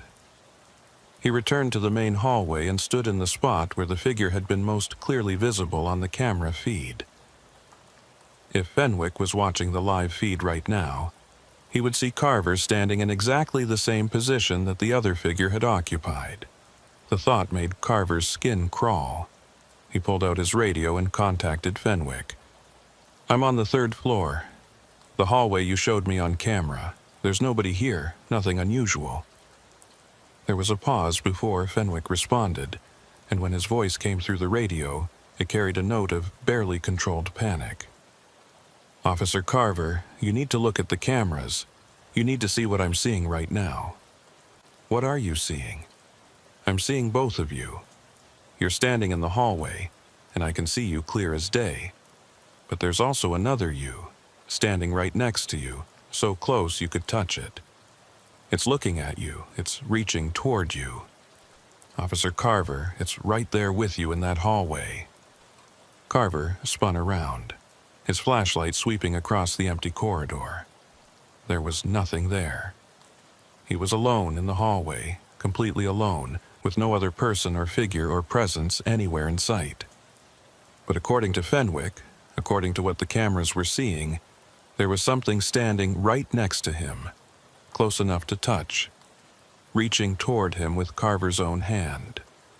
Carver stood frozen in the third-floor hallway, his flashlight beam cutting through the darkness while his mind tried to process what Fenwick had just told him.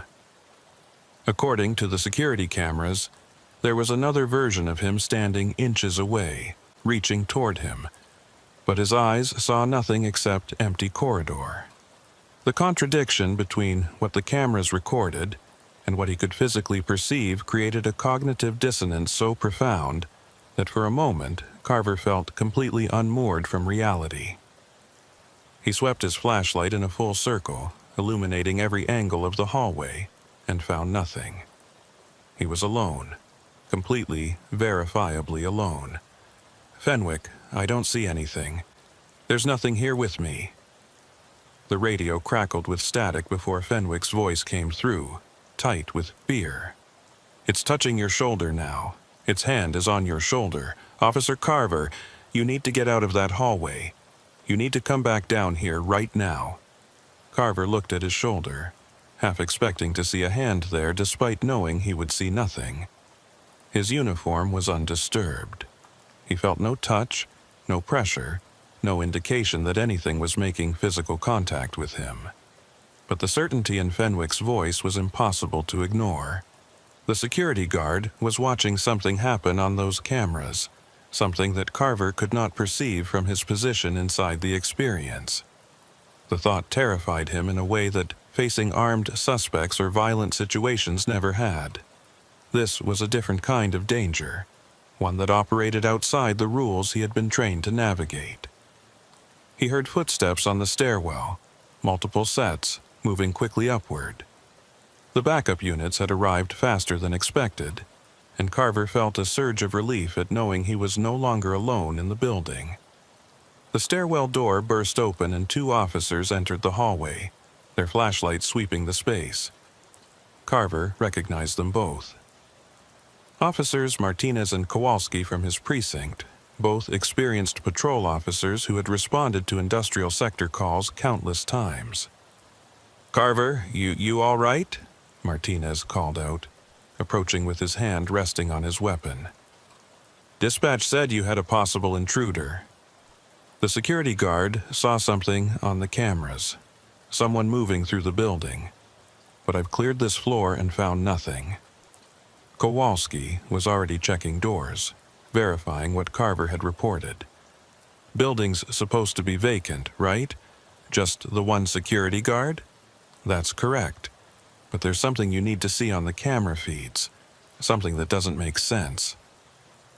They returned to the lobby together, Carver leading them down the stairwell while his mind continued trying to rationalize what Fenwick claimed to have seen. Technical malfunction seemed the most likely explanation. Security camera systems in old buildings were notoriously unreliable, subject to all kinds of glitches and false images. Video artifacts, feedback loops, time delay errors in the recording software.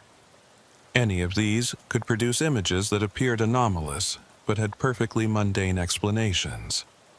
Carver clung to this reasoning as they descended, needing it to be true even as part of him suspected it was not.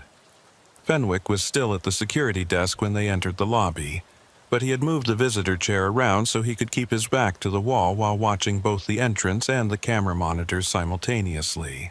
His face was pale, and his hands were still shaking. Martinez and Kowalski exchanged a look that suggested they thought the security guard was overreacting to something explainable, but they approached the desk professionally and waited for Fenwick to show them what he had seen. "It's still happening," Fenwick said, pointing at one of the camera feeds.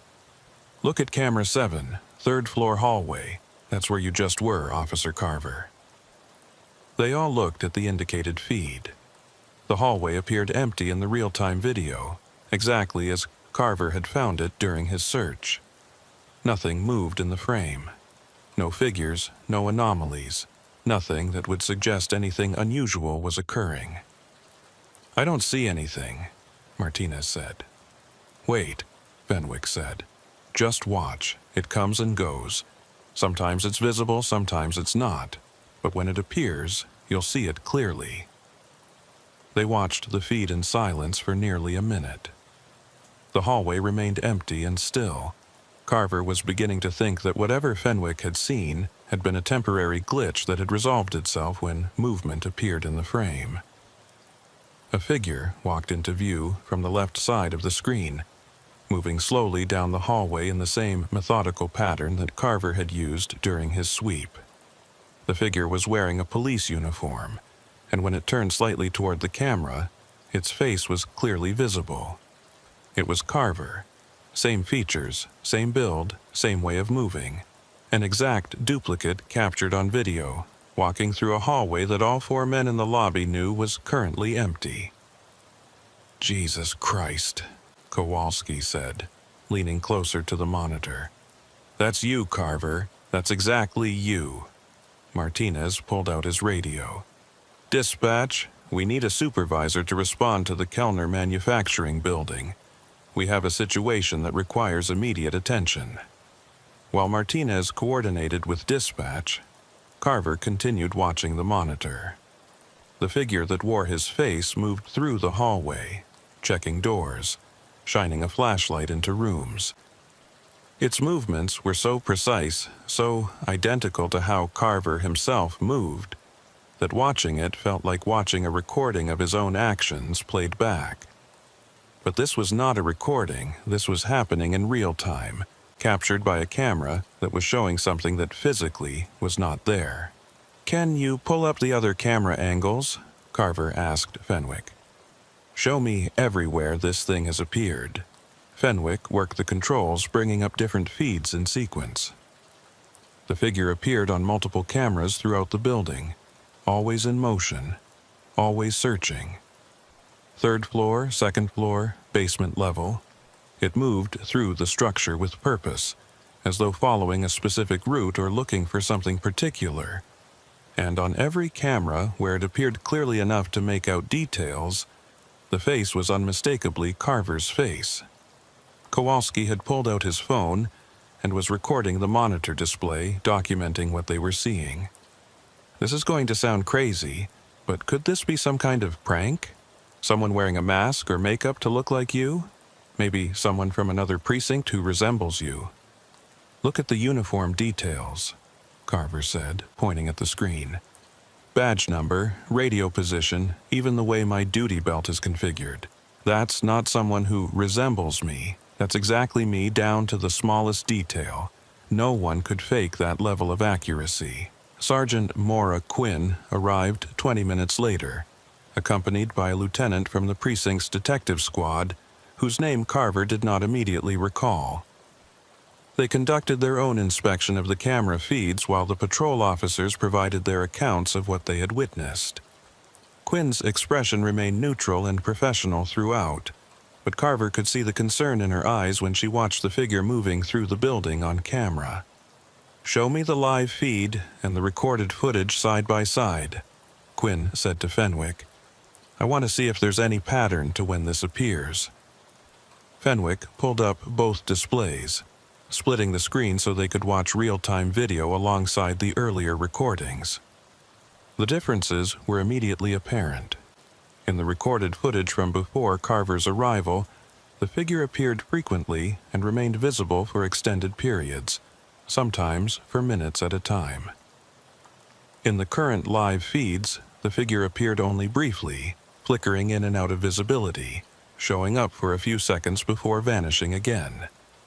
It was as though whatever was causing the phenomenon was becoming less stable or less able to maintain a consistent presence. "Has anyone checked the camera system itself?" the lieutenant asked.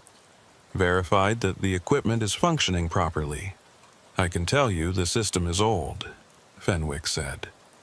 "The building owner has been putting off upgrades for years, but I've been working here 2 nights a week for 6 months, and I've never seen anything like this.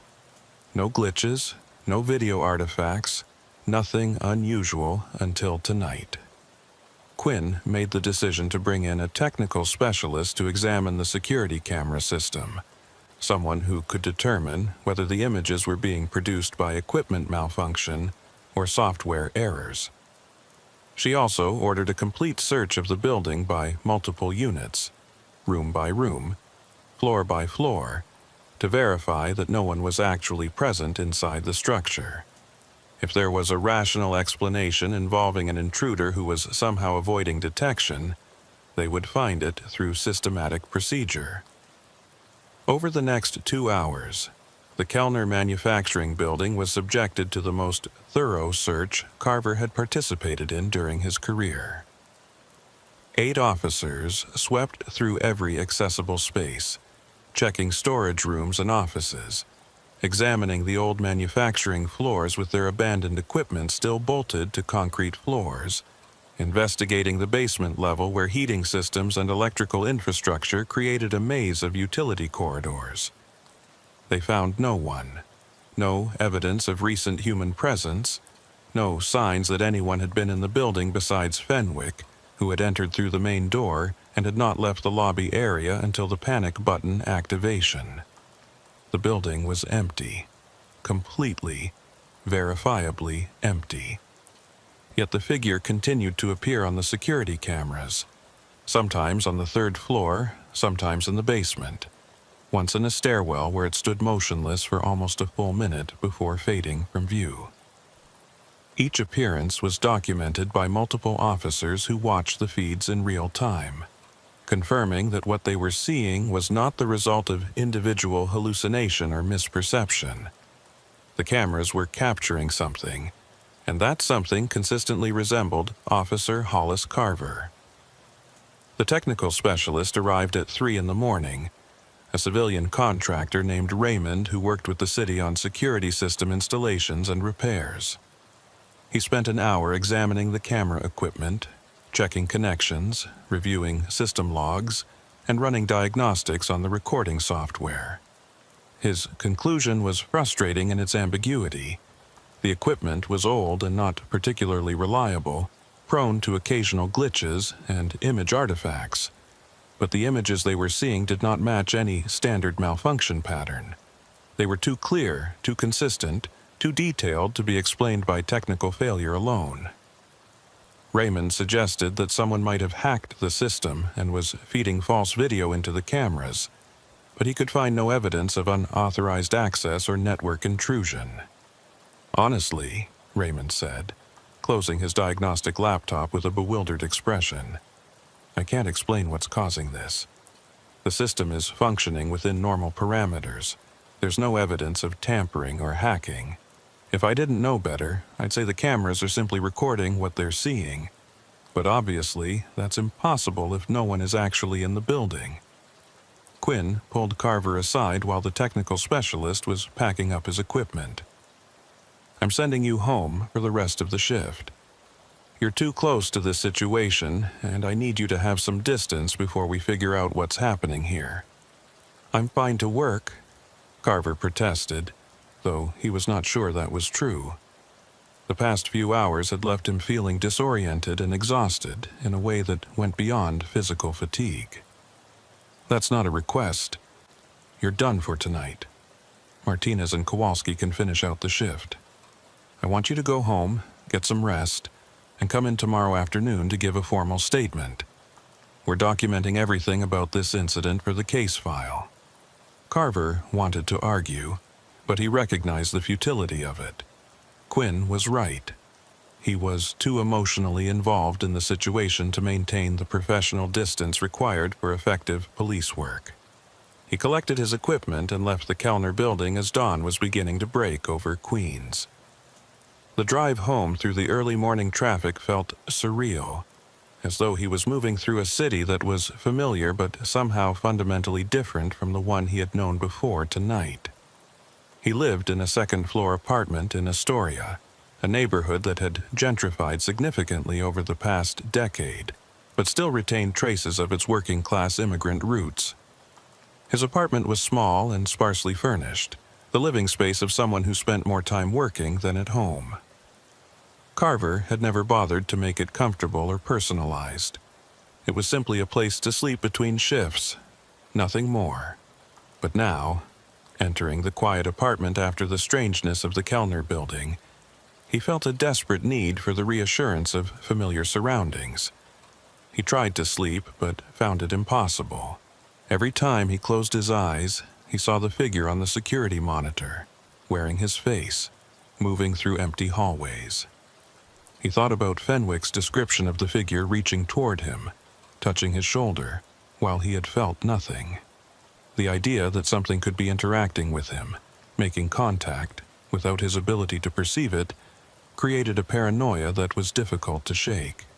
How could he trust his own senses if they were lying to him about something so fundamental as whether another entity was present in his immediate space? Around noon, unable to sleep and unwilling to continue lying in bed dwelling on unanswerable questions, Carver got up and drove back to the precinct.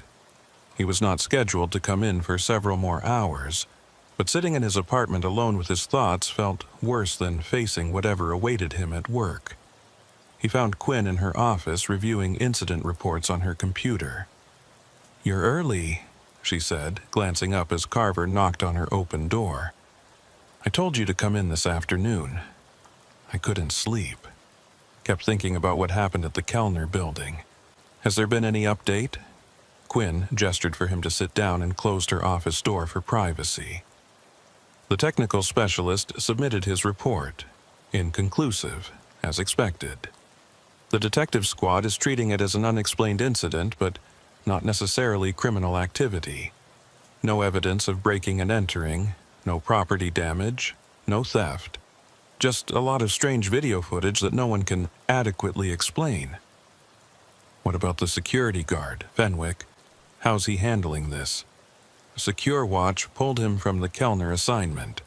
He told his supervisor he won't go back to that building under any circumstances. Can't say I blame him. The company is assigning someone else to cover the site until they decide whether to continue the contract. Carver felt a surge of guilt at the thought of another security guard being sent to work alone in that building, watching those cameras, potentially seeing the same things Fenwick had seen. That's not safe. No one should be working that site alone until we understand what's happening. I agree, and I've communicated that to Secure Watch management. But ultimately, it's their decision how to staff their contracts.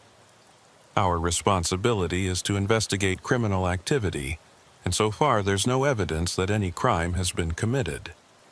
What I saw on those cameras wasn't normal, wasn't natural. There's something wrong with that building. Quinn leaned back in her chair and studied Carver with an expression that was both concerned and evaluating. "I've read your preliminary statement. You, Martinez, and Kowalski all corroborate the same observations. Multiple officers witnessed anomalous images on security monitors. That's documented fact.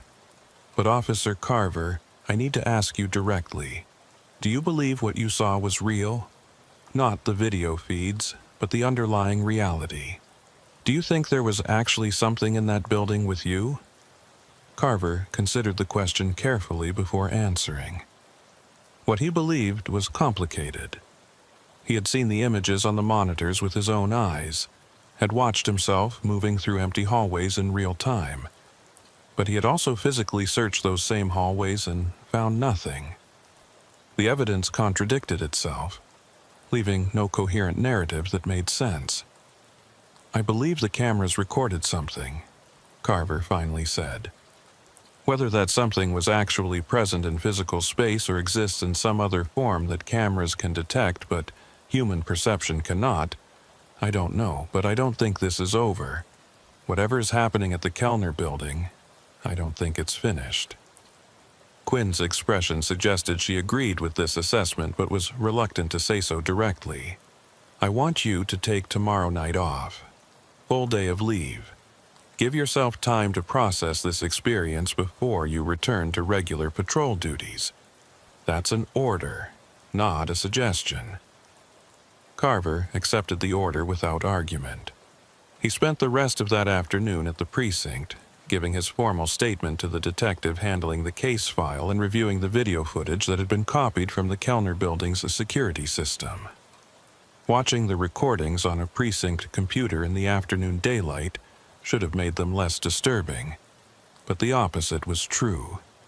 Removed from the context of the dark building and the real-time immediacy of the experience, the images became more clearly impossible, more obviously violations of natural law. That was him on the screen, moving through spaces he had never physically occupied.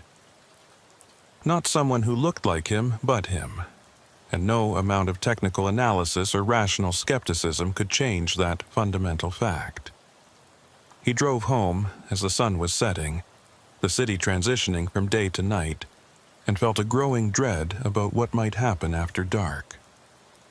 The figure on the cameras had appeared during overnight hours, had manifested in that building when the city was asleep and the streets were empty. Carver found himself wondering whether it would appear again tonight, whether some new security guard would watch their monitors and see that same impossible figure walking through abandoned hallways.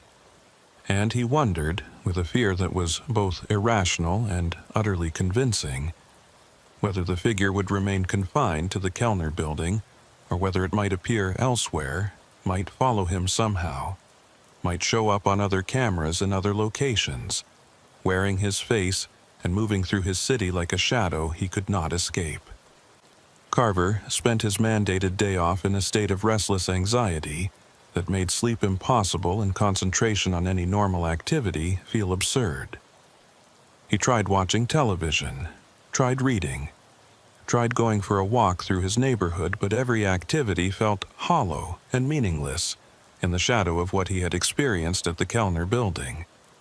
His mind kept returning to the image of himself on those security monitors, walking through empty hallways, reaching toward his own shoulder, existing in two places simultaneously according to the cameras, while existing in only one place according to his direct perception. The contradiction gnawed at him with the persistence of physical pain. Around 8 in the evening, unable to tolerate the confinement of his apartment any longer, Carver got in his personal vehicle and drove toward Queens. He told himself he was simply going for a drive, that he needed to move and think, but his route took him inevitably toward the industrial district along Newtown Creek. He found himself driving past the Kellner Manufacturing Building, slowing as he approached to look at the dark structure. The parking lot was empty. No security guard vehicle, no patrol cars, nothing to indicate that anyone was monitoring the building tonight. Either Secure Watch had not yet assigned a replacement guard, or they had decided to suspend coverage until the situation was resolved. Carver parked across the street and sat watching the building for nearly an hour. He was not sure what he expected to see. The windows remained dark, the parking lot empty. Nothing moved in or around the structure. It looked exactly like what it was supposed to be, an abandoned manufacturing facility waiting for demolition or redevelopment. But Carver could not shake the feeling that something was present inside, something that the cameras had detected and recorded, something that existed in a way that human perception could not directly access. His phone rang, startling him out of his surveillance. The caller ID showed Sergeant Quinn's number. Carver answered, wondering what would prompt his supervisor to call him during his off time. "Carver? Where are you right now?" Quinn's voice carried a tension that immediately put Carver on alert. "I'm in Queens, near the industrial sector. Why?" "I need you to come to the precinct immediately. Something has happened, something you need to see." "What kind of something?" There was a pause on the line, and Carver could hear muffled conversation in the background before Quinn spoke again. "The phenomenon from the Kellner building. It's not confined to that location anymore. We have reports from 3 other sites across Queens, all showing similar anomalies on security camera footage. And Officer Carver, in every instance, the figure on the cameras is you." Carver felt ice spread through his chest. "What do you mean, 3 other sites?"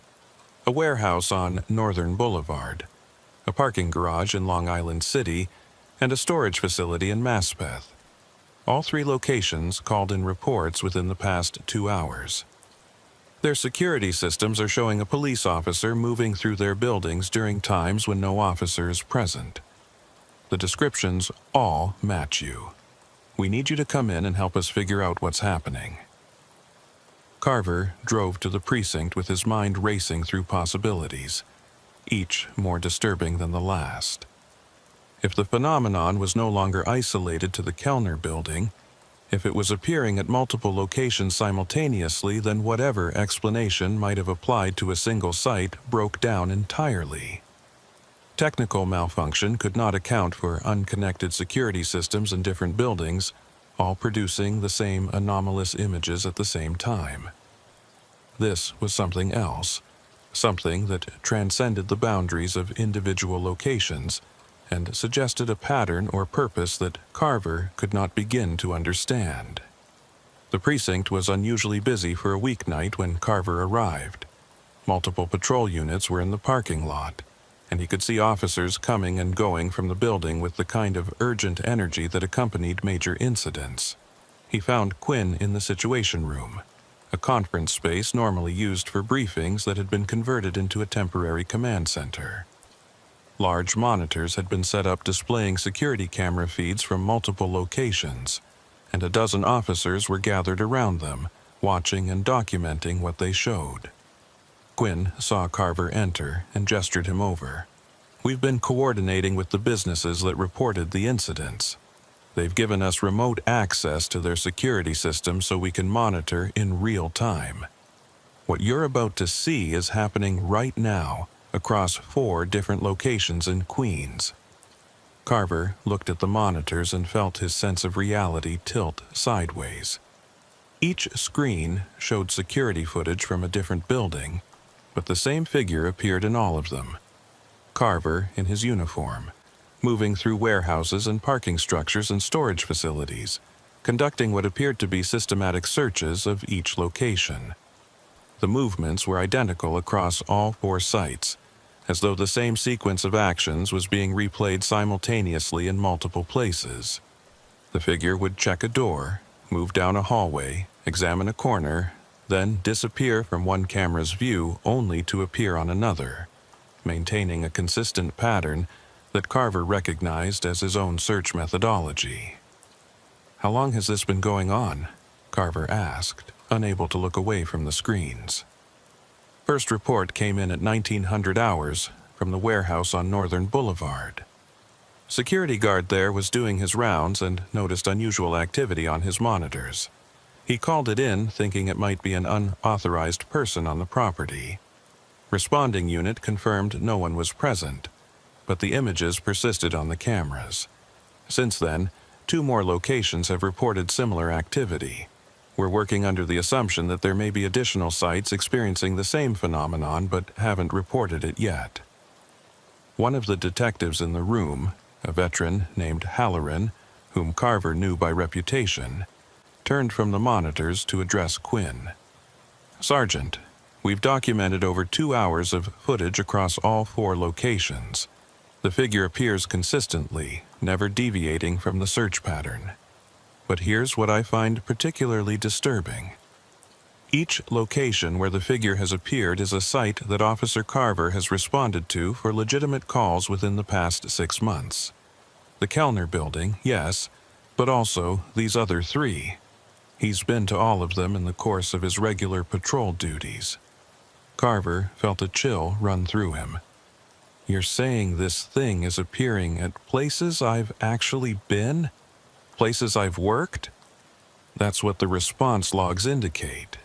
In each case, you responded to calls at these locations within the past 3 to 6 months. Different types of calls, different circumstances, but you were physically present at each site at some point. Whatever this phenomenon is, it seems to be connected to your actual patrol history." Quinn pulled Carver aside, away from the group of officers watching the monitors. "I need to ask you some questions, and I need you to answer them honestly. Have you been experiencing any unusual symptoms? Blackouts, missing time, periods where you can't account for your whereabouts?" "No, nothing like that. I'm fully aware of my location and activities at all times." "Any history of sleepwalking or other parasomnia conditions?" "No. Sergeant, what are you suggesting?" "I'm not suggesting anything. I'm eliminating possibilities. Because right now we have a situation where security systems across Queens are recording you conducting unauthorized searches of private property, but you're standing here in front of me and clearly not in those locations. Either the video evidence is false, which seems unlikely given the number of independent systems involved, or something is happening that we don't have a framework to understand." A patrol officer burst into the Situation Room, his expression urgent. "Sergeant Quinn, we just received another call. A residential building in Woodside." Super says their security cameras are showing a police officer in the basement storage area. Given the pattern, I'm betting it matches Officer Carver's description. Quinn turned to Carver. Have you ever responded to a call at a residential building in Woodside? Carver thought back through his recent assignments, sorting through the accumulated memory of hundreds of calls. Yes, about 4 months ago. Domestic disturbance on the 3rd floor. I was there for maybe 30 minutes taking statements and filing a report. But I never went to the basement, had no reason to access that area. But you were in the building, you were physically present at that location. For a completely unrelated call, yes. Quinn made a decision. We're going to that building now. I want you with me. If this phenomenon is appearing at a location in real time, I want to verify whether you experience anything unusual when we're on scene. Maybe there's some kind of interaction or feedback that will help us understand what's happening. They took Quinn's patrol SUV and drove through the evening traffic toward Woodside, a neighborhood that blended residential blocks with commercial corridors in the way that characterized much of Queens. The building was a 6-story apartment complex on Roosevelt Avenue, older construction from the 1960s but well maintained. The superintendent was waiting for them in the lobby, a man in his 60s named Gus, who clearly wanted this situation resolved so he could return to his regular duties. It's still happening, Gus said as soon as they entered. I've been watching the monitor in my office.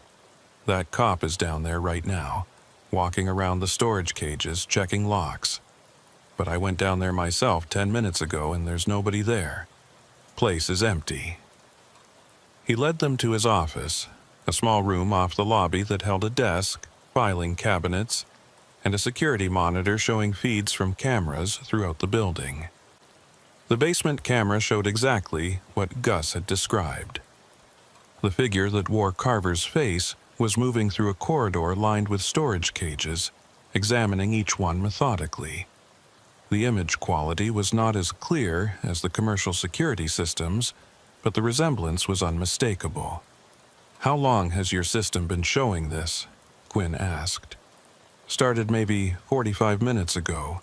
I was doing paperwork and just happened to glance at the monitor. Thought we had an intruder. Called you guys immediately. Quinn turned to Carver. I want you to go down to that basement. I want you to stand in the exact location where the figure is on camera and see if anything unusual occurs. I'll stay here and watch the monitor. Gus, can you escort Officer Carver to the basement? Gus nodded and led Carver to a service elevator that descended below the main floor. The basement was a concrete-walled space divided into sections for utilities, laundry facilities, and the storage cages that tenants rented for belongings they did not have room for in their apartments. The fluorescent lighting was harsh and flickering in places, casting unstable shadows across the floor. Carver could hear the hum of the building's heating system and the occasional clank of pipes expanding and contracting. They found the corridor with the storage cages, a narrow passage with chain-link enclosures on both sides. Gus pointed to a spot about halfway down the corridor. That's where he is on the camera right now, standing right there looking at the cage on the left. Carver walked to the indicated location and stood facing the storage cage. It contained the kind of miscellaneous items people accumulated over years. Boxes of old books, a broken lamp, some sporting equipment. Nothing unusual or notable. Carver waited, trying to perceive any sensation that might indicate the presence of something beyond normal reality. He felt nothing. The basement was cold and slightly damp, but there was no indication of anything anomalous occurring. His radio crackled and Quinn's voice came through. Carver, I'm watching the monitor. You're standing in the exact same position as the figure on camera. From this angle, it looks like there are two of you occupying the same space. One is you physically present, which I know is real because we just watched you walk down there. The other is the figure on the security feed, which is also clearly visible. Both versions are standing in identical positions, facing the same direction. It's like seeing a double exposure photograph, but in real time. Carver looked around the basement corridor, seeing nothing but concrete walls and storage cages and the flickering fluorescent lights. I don't perceive anything unusual down here. No sense of another presence. No physical sensations. Try moving. Walk down the corridor and see if the figure on camera follows your movement or maintains its own pattern. Carver walked slowly down the corridor, passing the rows of storage cages. He could hear Quinn's voice providing commentary through the radio, describing what she was seeing on the monitor. According to her description, the figure on camera was not following his movement. It remained in its original position, continuing its examination of the storage cages independently of Carver's actual location. The two versions of him were performing different actions in the same space, one visible to human perception and one visible only to the security camera. After several minutes of this surreal exercise, Quinn called him back upstairs. Gus had been recording the security footage and had made a copy for the police investigation. They watched it together in his office, seeing both versions of Carver occupying the basement simultaneously, moving independently, existing in what appeared to be parallel but separate realities. "This is beyond anything I can explain," Quinn said quietly. "This isn't a technical glitch. This isn't someone playing a prank. This is something that defies explanation within any framework I understand." They returned to the precinct where the Situation Room had grown more crowded with officers and detectives trying to make sense of the accumulating evidence. 2 additional locations had reported similar phenomena, while Carver and Quinn were at the Woodside building. The pattern was accelerating, spreading to more sites, appearing with greater frequency. And in every instance, the figure on the cameras wore Carver's face and moved through spaces he had previously visited in the course of his duties. Detective Halloran had been coordinating with the city's technical resources, trying to find any expert who might offer insight into what was happening. I spoke with someone from the Forensic Video Analysis Unit. They reviewed samples of the footage and confirmed it's not deepfake technology or digital manipulation. The images are genuine recordings of what the cameras are seeing in real time. I also contacted a professor at Columbia who studies anomalous phenomena. His theory, and I want to stress this is completely speculative, is that we might be witnessing some kind of temporal echo. The cameras are somehow recording actions that Officer Carver performed in the past at these locations, replaying them in the present. Like a residual haunting, but captured on electronic media instead of human perception. "That's insane," one of the patrol officers said. "Cameras don't record ghosts. Cameras record light," Halloran replied.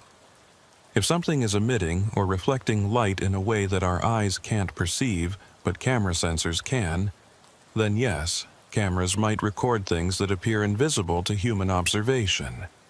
I'm not saying I believe this explanation. I'm saying it's the closest thing to a theory that anyone has offered that accounts for what we're observing." Carver listened to this discussion with a growing sense of unreality. The conversation had moved beyond police work into territory that belonged in science fiction or paranormal investigation. But the evidence was undeniable. Something was appearing on security cameras across Queens, something that looked exactly like him, and no conventional explanation could account for it. Quinn made the decision that Carver was to be placed on administrative leave until the situation was resolved. It was not punitive, she emphasized, but practical. If his presence at locations seemed to trigger or intensify the phenomenon, then keeping him away from patrol duties might help contain it. Carver accepted this decision without argument, recognizing that he had become more of a liability than an asset to the department's operations. He drove home in the early morning hours, exhausted but unable to sleep. He sat in his apartment watching the sun rise over Astoria and tried to understand what was happening to him. Why was this occurring? What had he done to trigger it? Was there some action he had taken, some threshold he had crossed, that had opened him up to this impossible situation? The questions multiplied without producing answers, leaving him trapped in a maze of uncertainty that grew more complex with each attempt to find a way out. His phone buzzed with a text message from Quinn. New development. Check the news. Carver opened a news website and found the story immediately on the front page. Multiple businesses across Queens were reporting strange security camera footage showing what appeared to be the same police officer appearing at different locations simultaneously. The story was framed as a potential security breach or coordinated surveillance operation, with business owners demanding answers from the NYPD about why an officer would be conducting unauthorized searches of private property. The department would have to make a statement soon, would have to offer some explanation that the public could accept. But what could they say? How could they explain something that violated the basic principles of physical reality? Carver understood that his life was about to become very complicated, that he was about to be thrust into a spotlight he had never wanted, examined and questioned and doubted by people who would never believe the truth because the truth was fundamentally unbelievable. He turned off his phone and closed his curtains, retreating into the darkness of his apartment.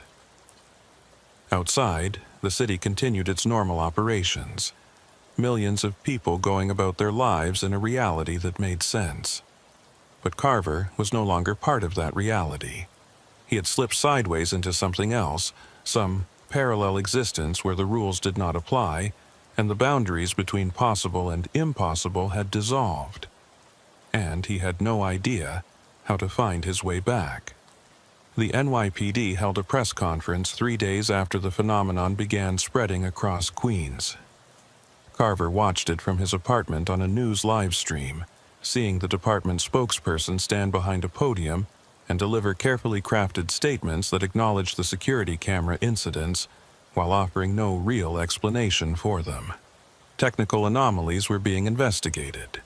No criminal activity had been identified. The department was working with private security firms and technology experts to determine the cause of the unusual footage. Officer Hollis Carver was cooperating fully with the internal investigation and was currently on administrative leave pending resolution of the matter. The spokesperson took no questions from the assembled reporters, ending the conference after less than 10 minutes of vague reassurances that convinced no one. Carver's phone had been ringing constantly since his name was made public. Reporters wanting interviews, colleagues calling to check on him, even a few conspiracy theorists who somehow obtained his number and wanted to discuss government surveillance programs or alien technology. He stopped answering after the first day, letting the calls go to voicemail and deleting the messages without listening to them. He had nothing to say that would satisfy anyone's curiosity, and he was tired of trying to explain something he himself did not understand. The phenomenon continued to spread. By the end of the first week, over 30 locations across Queens had reported similar security camera anomalies. The figure that wore Carver's face appeared at warehouses and apartment buildings, parking structures and retail stores, always moving through the spaces with the same methodical search pattern, always visible only on camera feeds while remaining undetectable to human perception. The pattern of appearances seemed to follow Carver's historical patrol routes, manifesting at sites he had visited during his 6 years working the industrial sector. It was as though his accumulated presence at these locations had left some kind of residue that cameras could detect, a ghost of past actions replaying themselves in the present. Detective Halloran called Carver on the 8th day with an update that made the situation even more disturbing. "We've been analyzing the footage from all 30-plus locations, looking for patterns in timing and behavior. What we've found is that the figure's movements are not random. It's searching for something. At each location it follows a specific route, checks specific areas, as though it knows exactly where to look. And Officer Carver, the routes it's following are not routes you actually took when you responded to calls at these places. They're routes you would have taken if you had been conducting systematic searches rather than responding to specific incidents. I don't understand what that means, Carver said, though a cold certainty was forming in his mind. It means the figure isn't just replaying your past actions. It's performing actions you never took but theoretically could have taken. It's showing alternative versions of your patrols, searches that might have occurred in different circumstances. We're not looking at recordings of the past. We're looking at recordings of possible pasts or parallel actions that exist in some other timeline or reality. Carver sat in his apartment digesting this information, trying to comprehend its implications. If Halloran's theory was correct, then the cameras were somehow accessing alternate versions of reality, showing events that had not occurred in this timeline but had occurred in others. And the central figure in all these alternate realities was Carver himself, endlessly searching, endlessly patrolling, performing his duties across multiple versions of Queens that existed simultaneously in different dimensions or states of being. Has anyone tried to interact with it? Carver asked. Has anyone been present at a location when the figure appears and attempted to make contact? Yes. Multiple officers have tried. The figure doesn't respond to verbal commands or physical approach. It continues its search pattern regardless of what happens around it. It's like watching a recording that can't be paused or altered. Whatever it is, it's operating according to its own internal logic, completely independent of our reality. After the call ended, Carver found himself unable to stay in his apartment any longer. The walls felt like they were closing in, and the isolation was becoming unbearable. He needed to move, needed to do something active rather than sitting and waiting for this situation to resolve itself. He got in his car and drove aimlessly through Queens, not heading anywhere specific but simply needing to be in motion. He found himself driving through the industrial sector, following the patrol routes he had driven thousands of times over his 6 years on the force. The streets were familiar in a way that transcended conscious memory, encoded in muscle and reflex from endless repetition. He knew which turns to take, which intersections to watch, which buildings were likely to have problems. This knowledge had been accumulated gradually, shift by shift, until it became as natural as breathing.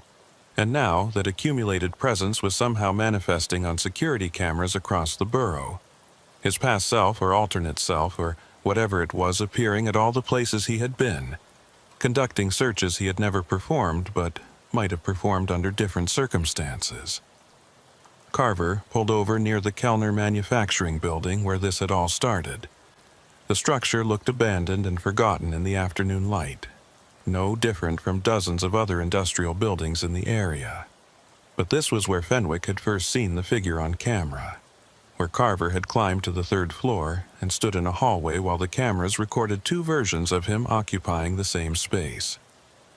This was ground zero for whatever had been unleashed, and Carver felt drawn to it with a compulsion he could not fully explain. He got out of his car and approached the main entrance.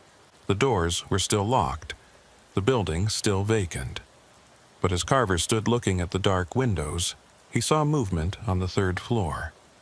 Just a flicker, a shadow passing behind the glass, there and gone in an instant.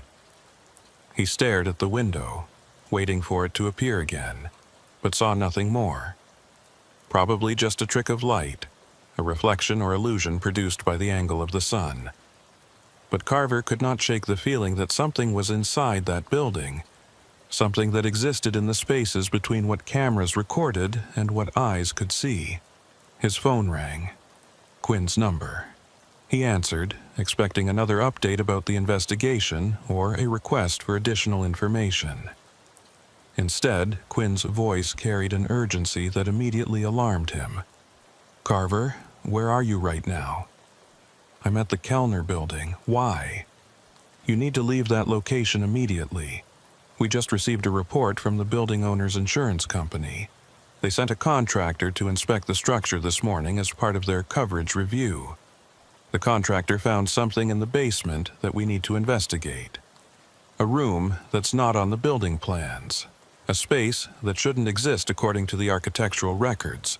And Officer Carver, there's something in that room. Something the contractor described as a shrine. Carver felt ice spread through his chest. A shrine to what? To you. The contractor said the room is covered wall to wall with photographs and documents related to you. Your patrol logs, copies of reports you filed, surveillance photos of you on duty. Someone has been collecting information about you and storing it in that building. We're sending units to secure the scene right now, but I need you away from that location until we can clear it and determine whether there's an active threat. Carver looked up at the building, at the third-floor window where he had seen movement moments before. Someone had been inside, had created a space dedicated to monitoring and documenting his activities. Someone had been watching him, following him, collecting evidence of his presence across Queens. And somehow that obsessive attention had manifested in the security camera phenomenon, had created conditions where his image could appear at locations he had visited, replaying and reimagining his patrols across multiple sites simultaneously. Who would do this? Carver asked, though he was not sure he wanted to know the answer. We don't know yet. Could be someone with a grudge against you specifically, or against police in general. Could be someone experiencing a delusional episode who fixated on you for reasons we can't predict. The forensic team will process the scene and will work to identify who created this room and why. But until we know what we're dealing with, I want you in a safe location with other officers present. Carver agreed and drove to the precinct, his mind racing through the implications of Quinn's discovery.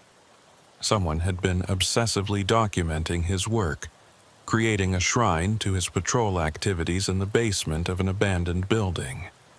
That obsessive focus had somehow, through mechanisms Carver could not begin to understand, created conditions where security cameras across Queens began recording alternate versions of his presence, showing him conducting searches at locations he had visited, manifesting his image in spaces where he was not physically present.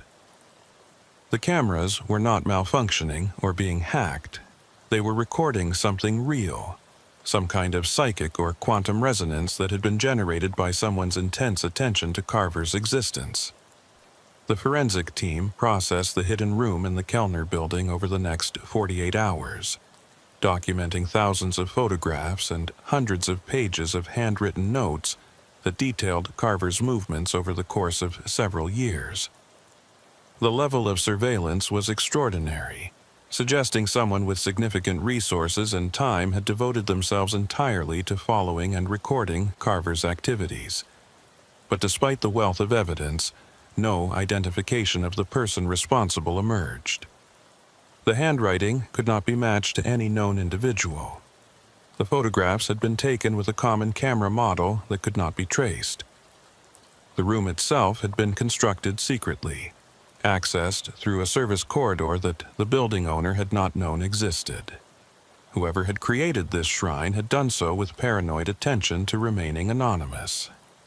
Detective Halloran presented his findings to Carver in a conference room at the precinct, laying out photographs of the shrine alongside analysis of the security camera footage. What we're looking at is consistent with a pattern of obsessive fixation. Someone became focused on your activities to the point of complete absorption. They documented every patrol, every call, every action you took in the course of your duties. That level of attention, that intensity of focus, appears to have created some kind of resonance effect. The security cameras are picking up echoes of your presence, recordings of paths you took and paths you might have taken, all generated by this person's obsessive mapping of your existence. How is that possible? Carver asked. How can someone's attention to me create physical effects that cameras can record? I don't have an answer that would satisfy a scientific explanation.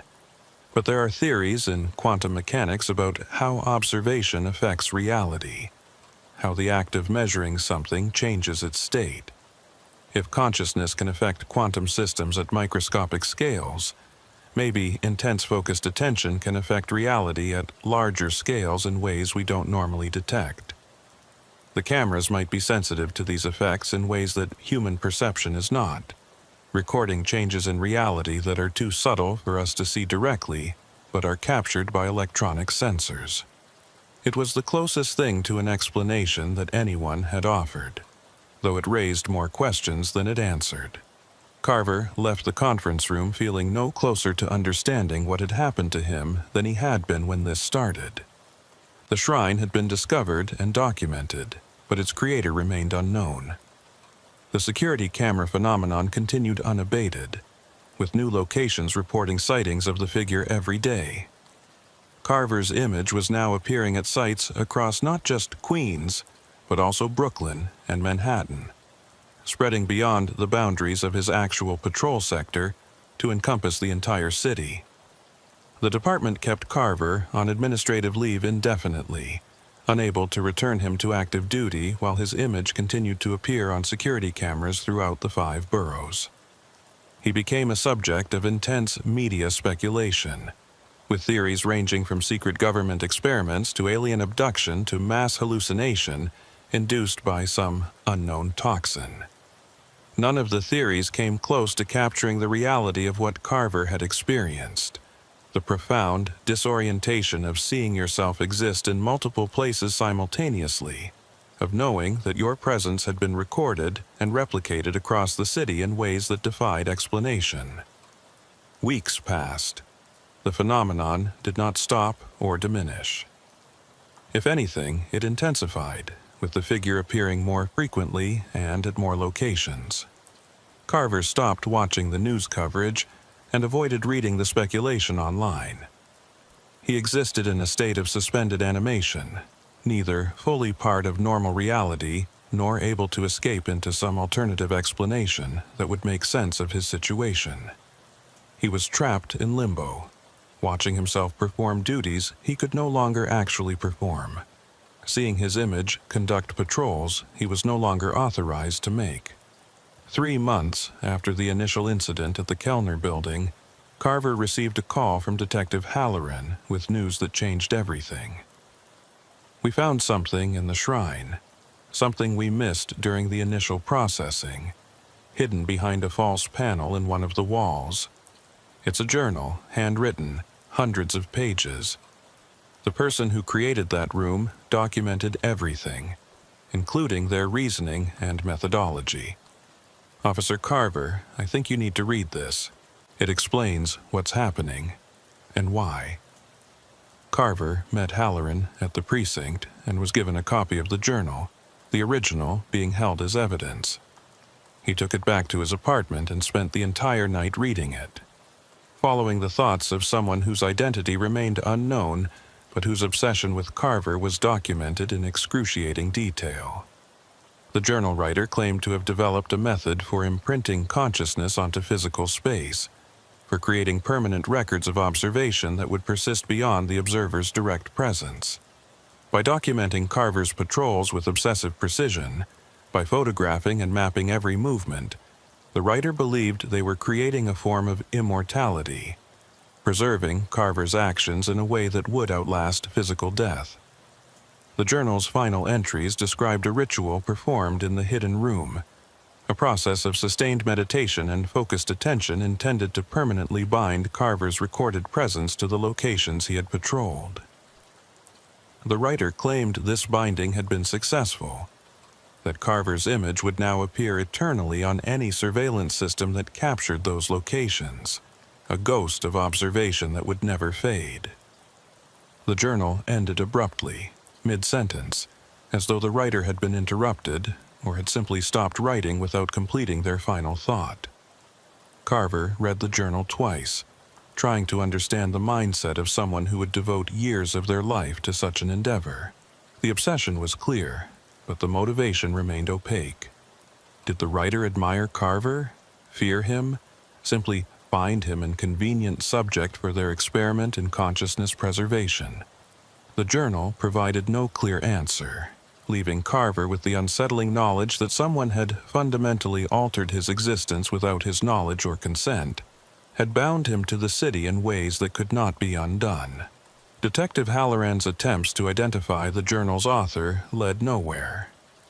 Handwriting analysis suggested someone with technical training, possibly engineering or architecture based on the precise drawings and measurements included in the notes. But no matches were found in any database. The fingerprints recovered from the journal pages belonged to no one in any criminal or civil records.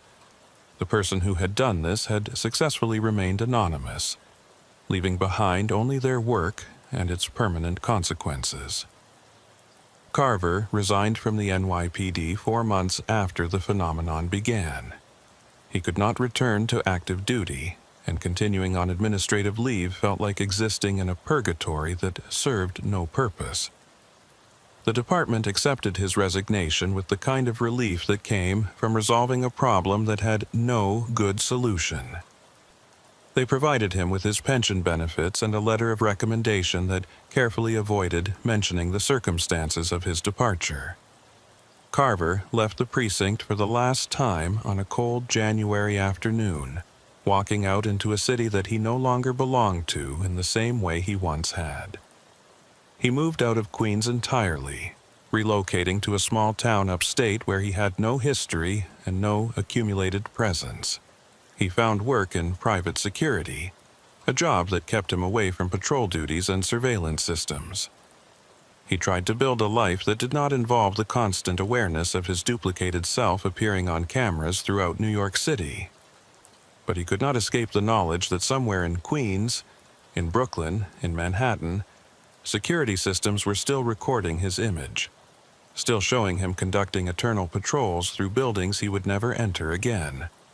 His ghost continued its work, searching and documenting and existing in a state between reality and observation that Carver had become permanently bound to. Sometimes, late at night when he could not sleep, Carver would open his laptop and search for news about the phenomenon. The reports continued, though they received less attention as the novelty wore off and the city moved on to other mysteries. Business owners had grown accustomed to seeing the figure on their security feeds, treating it as a strange but harmless quirk of their systems. Some had even begun using it as a selling point, advertising their buildings as featuring the famous Ghost Cop of Queens. The figure that wore Carver's face had become part of the city's infrastructure, as permanent and unremarkable as the subway system or the street grid.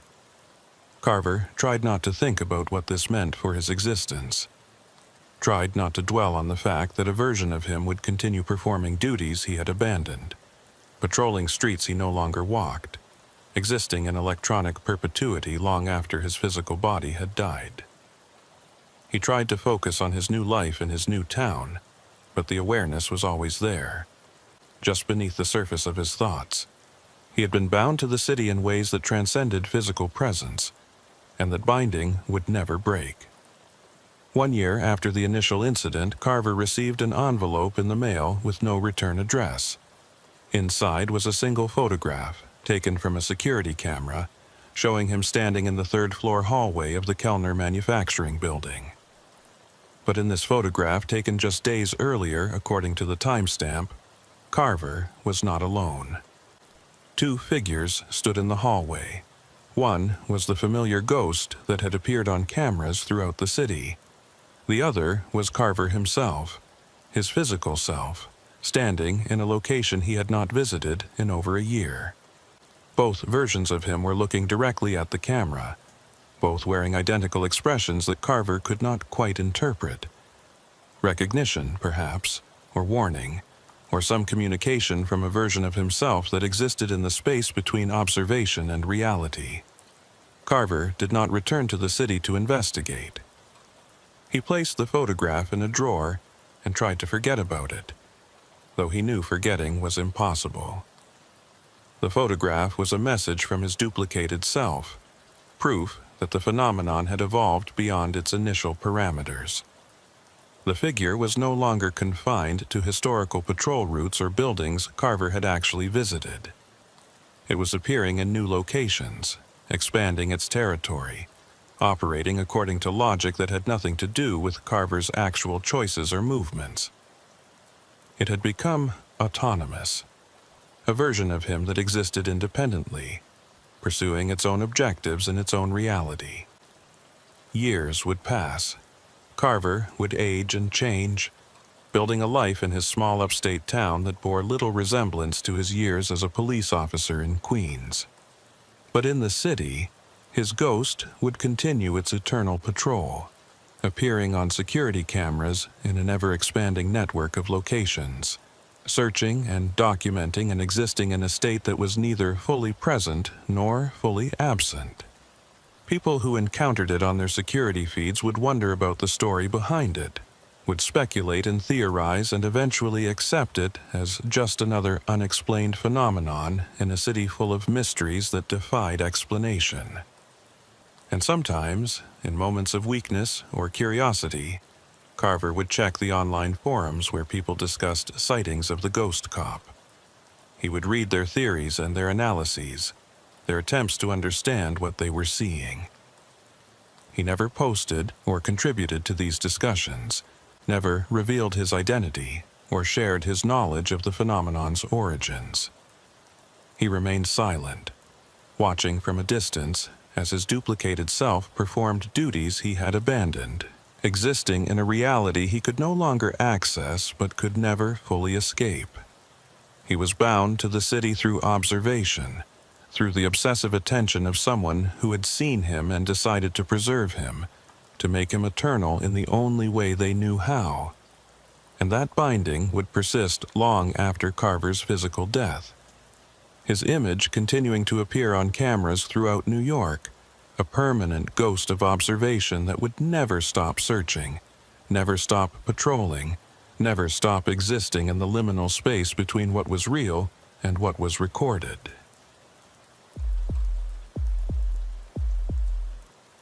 Trooper Silas Moreau had been working the overnight shift on Route 17 for 11 years, and in that time he had developed an almost meditative relationship with the highway.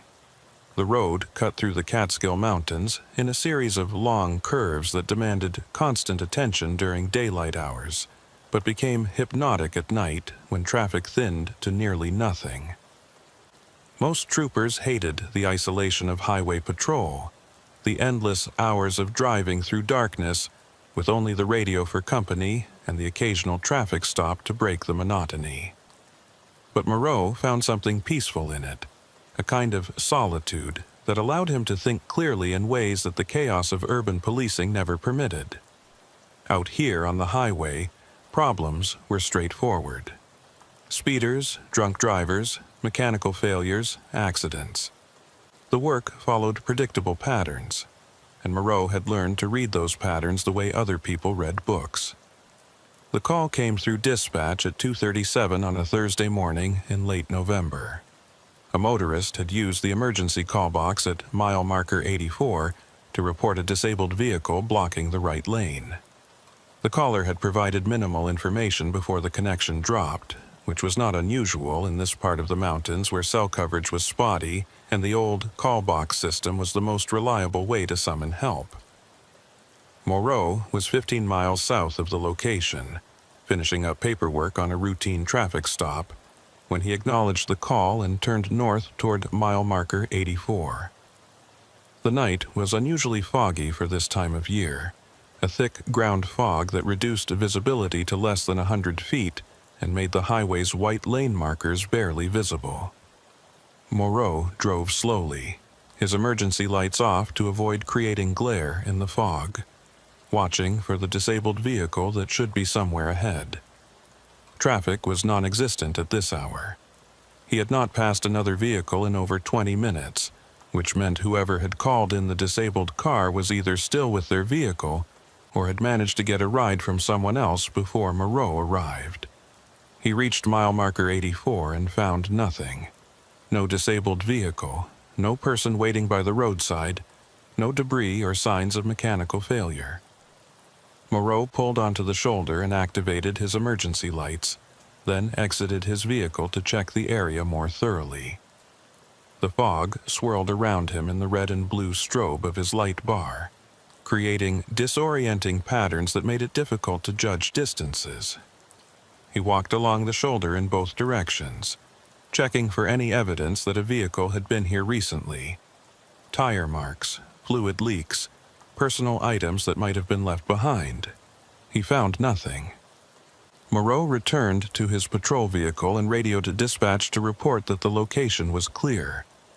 The dispatcher, a woman named Eleanor Brandt, who had been working the overnight communications desk for as long as Moreau had been on highway patrol, responded with a note of confusion in her voice. "Troop Charlie 7, you're saying there's no vehicle at that location?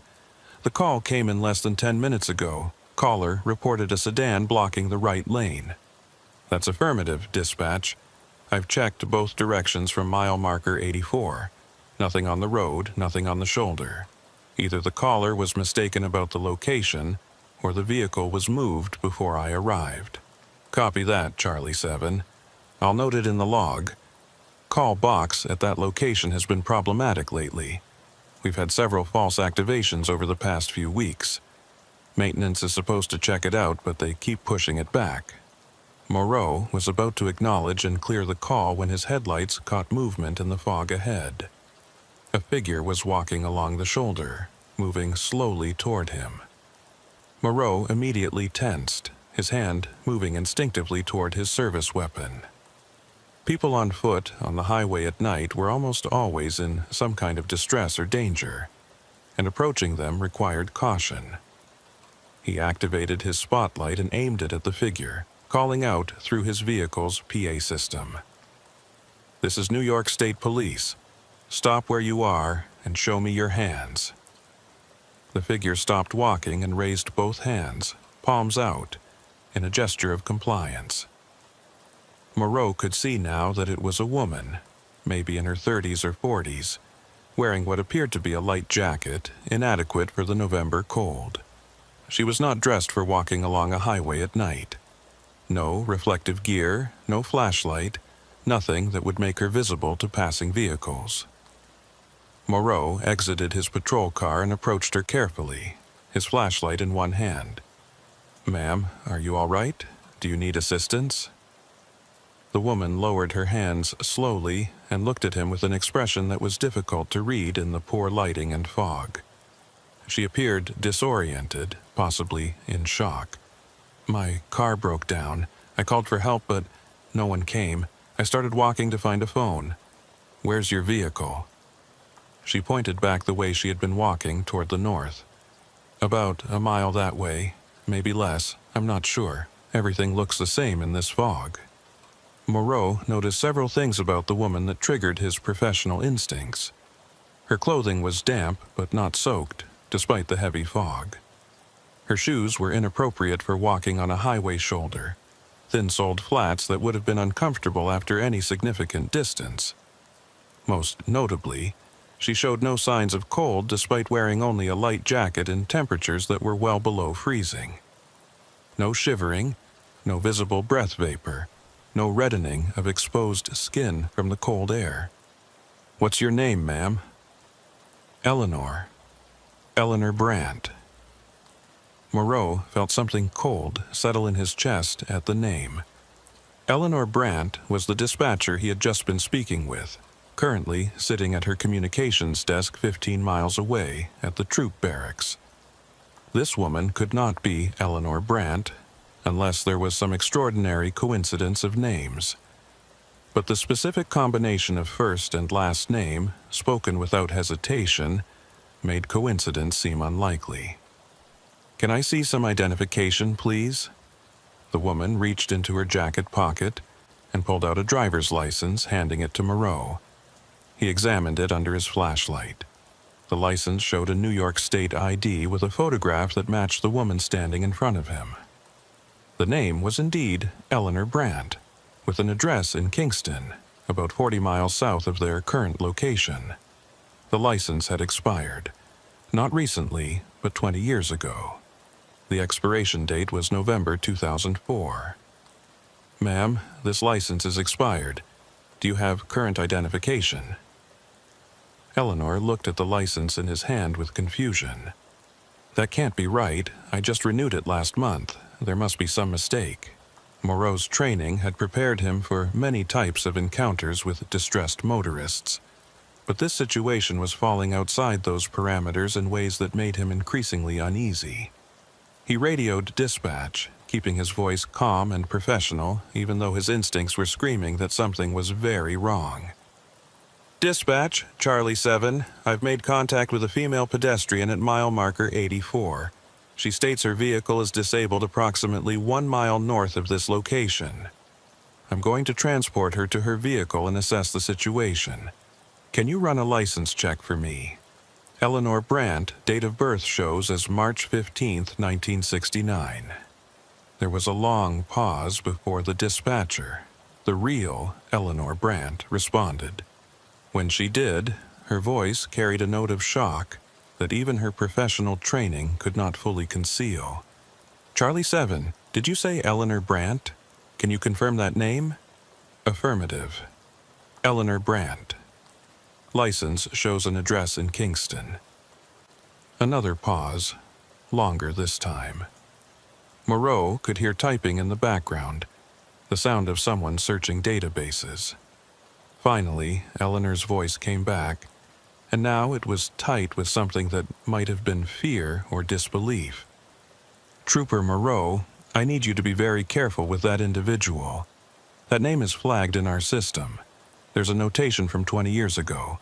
I'm pulling up the file now. What kind of notation? It's a fatality record.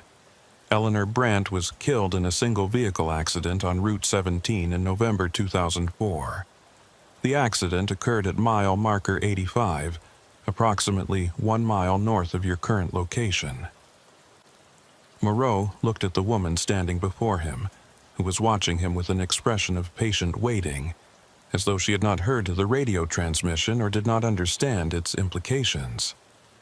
The license in his hand felt suddenly heavy, weighted with significance that went beyond its physical reality. He was holding identification for a woman who had been dead for 20 years, handed to him by someone who looked exactly like the photograph on that license, standing at the precise location where that woman had died 2 decades earlier. Ma'am, I'm going to need you to come with me. We're going to sort this out at the barracks. But my car, I need to get back to my car. My daughter is waiting for me at home. I need to get back. Moreau's unease deepened. The case file for Eleanor Brandt's fatal accident would contain details about whether she had been alone in the vehicle or if there had been passengers. If this woman was somehow connected to that accident, either as a surviving relative or someone exploiting the tragedy for some unimaginable purpose, the mention of a daughter might provide a connection point for understanding what was happening. How old is your daughter, ma'am? She just turned 7. Her birthday was last week. I promised her I'd be home before she woke up for school. She gets scared when I'm not there in the morning. Moreau did the mental math. If this woman's daughter had turned 7 last week, she would have been born in 2017, 13 years after Eleanor Brandt's death. The timeline made no sense unless the woman standing before him was delusional or was providing false information for reasons Moreau could not yet determine. He decided to take a different approach. Ma'am, what year is it? Eleanor looked at him as though the question was absurd. It's 2004, November 18th. Why are you asking me these things? I just need help with my car. 20 years in the past, the exact date, Moreau realized with growing certainty, when Eleanor Brandt had died on this highway. He had encountered many confused or disoriented motorists during his career, people in shock from accidents or suffering from medical conditions that affected their cognition. But this woman showed no signs of physical injury or impairment. She spoke clearly and coherently, providing consistent information that just happened to be 20 years out of date and aligned precisely with the fatal accident that had occurred at this location. "Ma'am, I need you to get in my patrol car. We're going to take a drive and sort this out." Eleanor hesitated, then nodded and allowed Moreau to guide her to the passenger side of his vehicle. He opened the rear door, as procedure required for anyone being transported who was not under arrest, but also not simply receiving a courtesy ride. Eleanor climbed in without protest, settling into the seat with the same patient compliance she had shown throughout the encounter. Moreau closed the door and returned to the driver's seat, his mind racing through protocols and possibilities. He radioed dispatch again. "Dispatch, I'm transporting the individual to her reported vehicle location 1 mile north. Request you pull the full accident report for the Eleanor Brandt fatality from November 2004 and have it ready for my review when I return to the barracks." "Copy that, Charlie 7. I've already requested the file from archives. It should be ready when you get back. Please be advised, this situation is highly unusual, and I recommend extreme caution in your interactions with this individual." Moreau drove north slowly, his emergency lights still activated, peering through the fog for any sign of a disabled vehicle.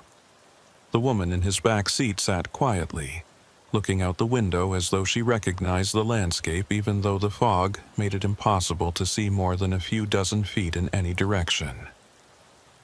As they approached mile marker 85, Moreau's headlights caught the edge of something reflective on the shoulder. He slowed further and saw it was a vehicle, a sedan pulled partially onto the grass beyond the paved shoulder.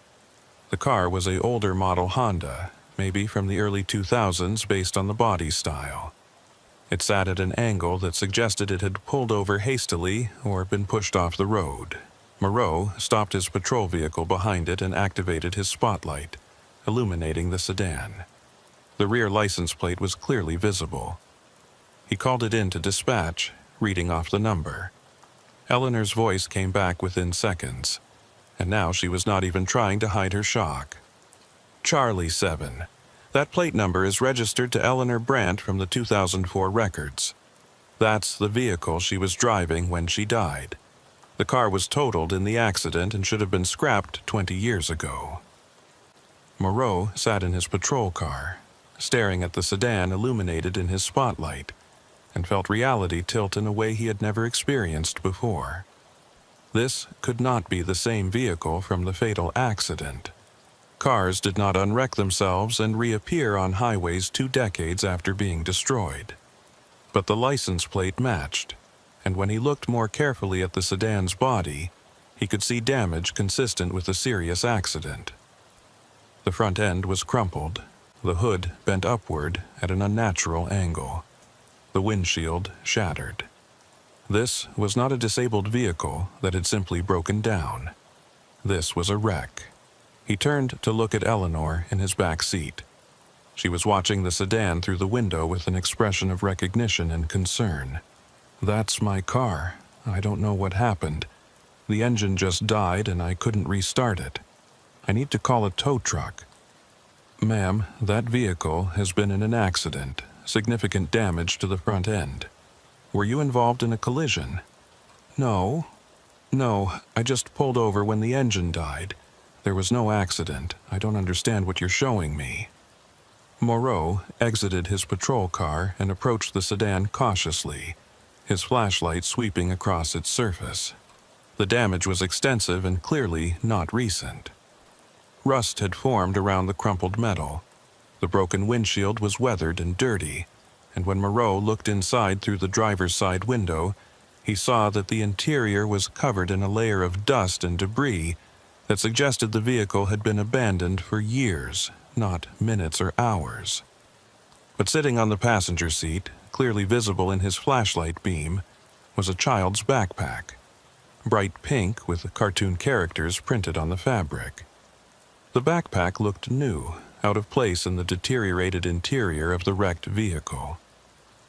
Moreau tried the door handle and found it unlocked. He opened the door carefully and reached for the backpack, pulling it out to examine it more closely.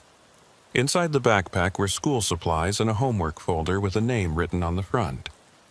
The handwriting was childish, the letters formed with the careful precision of someone still learning to write. The name read Lily Brandt, and beneath the name was a date, written in a teacher's more practiced hand, November 18th, 2004. Moreau stood by the open car door, holding a backpack that should not exist, looking at a vehicle that should have been destroyed 20 years ago, with a woman in his patrol car who claimed to be someone who had been dead for 2 decades. Every rational explanation he could construct collapsed under the weight of what he was directly observing. This was not a case of mistaken identity or elaborate hoax. This was something that violated the basic rules of reality as he understood them. He returned to his patrol car where Eleanor sat watching him with an expression that was becoming increasingly desperate. "Did you find Lily's backpack? She left it in the car this morning. She'll need it for school tomorrow." "Ma'am, I need you to tell me what happened tonight. From the beginning. Why were you on this highway?" Eleanor's expression shifted to confusion, as though the question itself made no sense. "I was driving home from work. I work the night shift at the hospital in Liberty. I take Route 17 home every night. It's the fastest way to get back to Kingston. But my car broke down and I couldn't get it started again. That's why I called for help. Why are you asking me all these questions? I just need to get home to my daughter." Moreau pulled out his phone and searched for information about the Eleanor Brandt fatal accident from 2004. The news reports were still archived online, and what he read confirmed everything dispatch had told him. Eleanor Brandt, 35 years old, had been killed when her vehicle left the roadway on Route 17 near mile marker 85 on the night of November 18th, 2004. She had been driving home from her shift at Liberty Hospital when her car apparently struck the guardrail and rolled multiple times. She had been pronounced dead at the scene. The investigating trooper's report noted that weather conditions had been poor that night, with heavy fog reducing visibility. Eleanor had a 7-year-old daughter named Lily, who survived her mother. Moreau looked up from his phone at the woman in his back seat. She met his gaze with eyes that were becoming increasingly frightened, as though she was beginning to sense that something was terribly wrong, even if she could not articulate what it was. This woman, whoever or whatever she was, believed completely that she was Eleanor Brandt driving home from work on November 18th, 2004, unaware that she had died that night and that 20 years had passed since the accident that had taken her life. Moreau sat in his patrol car with the engine running, the heater fighting against the November cold, and tried to formulate a plan for handling a situation that had no precedent in any training manual or protocol he had ever studied. He had a woman in his back seat who believed she was Eleanor Brandt, driving home from work on the night she had actually died 20 years ago. He had a wrecked vehicle on the shoulder that matched the description of the car from that fatal accident, despite the impossibility of such a vehicle existing in its current state. And he had a child's backpack with homework dated to the exact night of the accident, sitting on his passenger seat as physical evidence of something that defied rational explanation. The most immediate practical question was what to do with the woman. He could not arrest her because she had committed no crime. He could not simply drive away and leave her on the highway because she was clearly in some kind of distress, even if that distress existed outside normal parameters of reality. And he could not take her to the barracks and process her through standard procedures because what would he even document? That he had encountered a ghost? That a woman dead for 20 years had called in a disabled vehicle report and was now sitting in his patrol car asking about her daughter? Moreau made a decision that was part professional procedure and part instinct born from 11 years of dealing with people in crisis. He would treat Eleanor as he would any confused or disoriented motorist with respect and care, while simultaneously investigating the situation as thoroughly as possible. He radioed dispatch and requested that Sergeant Chief Gideon Lake respond to his location. Lake had been with the state police for 30 years and had worked as the investigating officer on the original Eleanor Brandt fatality. If anyone would understand the implications of what Moreau was experiencing, it would be Lake. "Dispatch, this is Charlie 7. I need a supervisor to respond to mile marker 85 on Route 17. Request Sergeant Lake if he's available. This is a priority situation that requires his specific expertise." The dispatcher, the real Eleanor Brandt, whose name had been borrowed by whatever entity was sitting in Moreau's back seat, responded with clear understanding of what he was really asking. "Copy that, Charlie 7. Sergeant Lake is currently at the barracks. I'll contact him immediately and request he respond to your location. ETA approximately 20 minutes. Moreau turned in his seat to look at the woman behind the partition. She was staring out the window at the wrecked Honda, her expression troubled. "That's not my car," she said quietly. "I mean, it has my license plate, but that's not what my car looks like. My car isn't damaged like that. Someone must have switched the plates. This is all very confusing. Ma'am, I have a supervisor coming to help sort this out. In the meantime, I need you to think carefully and tell me the last thing you remember before your car broke down. What were you thinking about? What was happening?" Eleanor was quiet for a long moment, and when she spoke again, her voice had changed. It carried a weight of realization, as though something that had been obscured was beginning to come into focus. "I was thinking about Lily, about how I needed to be home before she woke up. She's been having nightmares lately, scared of the dark, and she needs me there when she wakes up. I was driving too fast, I think. The fog was bad and I couldn't see the road very well, but I kept thinking I needed to get home, needed to be there for her. And then she trailed off, her eyes losing focus as though she was trying to recall something that kept slipping away." Moreau waited, not pushing, letting her work through whatever memory or realization was emerging. Finally, she continued, and now her voice was barely above a whisper.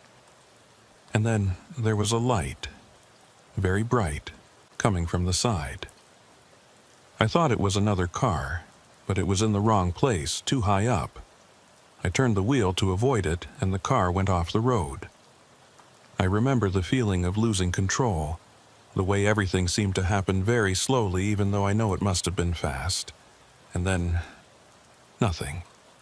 Just fog and cold and walking along the highway looking for help." "What's the last date you remember clearly, before tonight?" "November 18th, 2004. It's my daughter's school conference day. I was supposed to meet with her teacher next week to discuss her progress.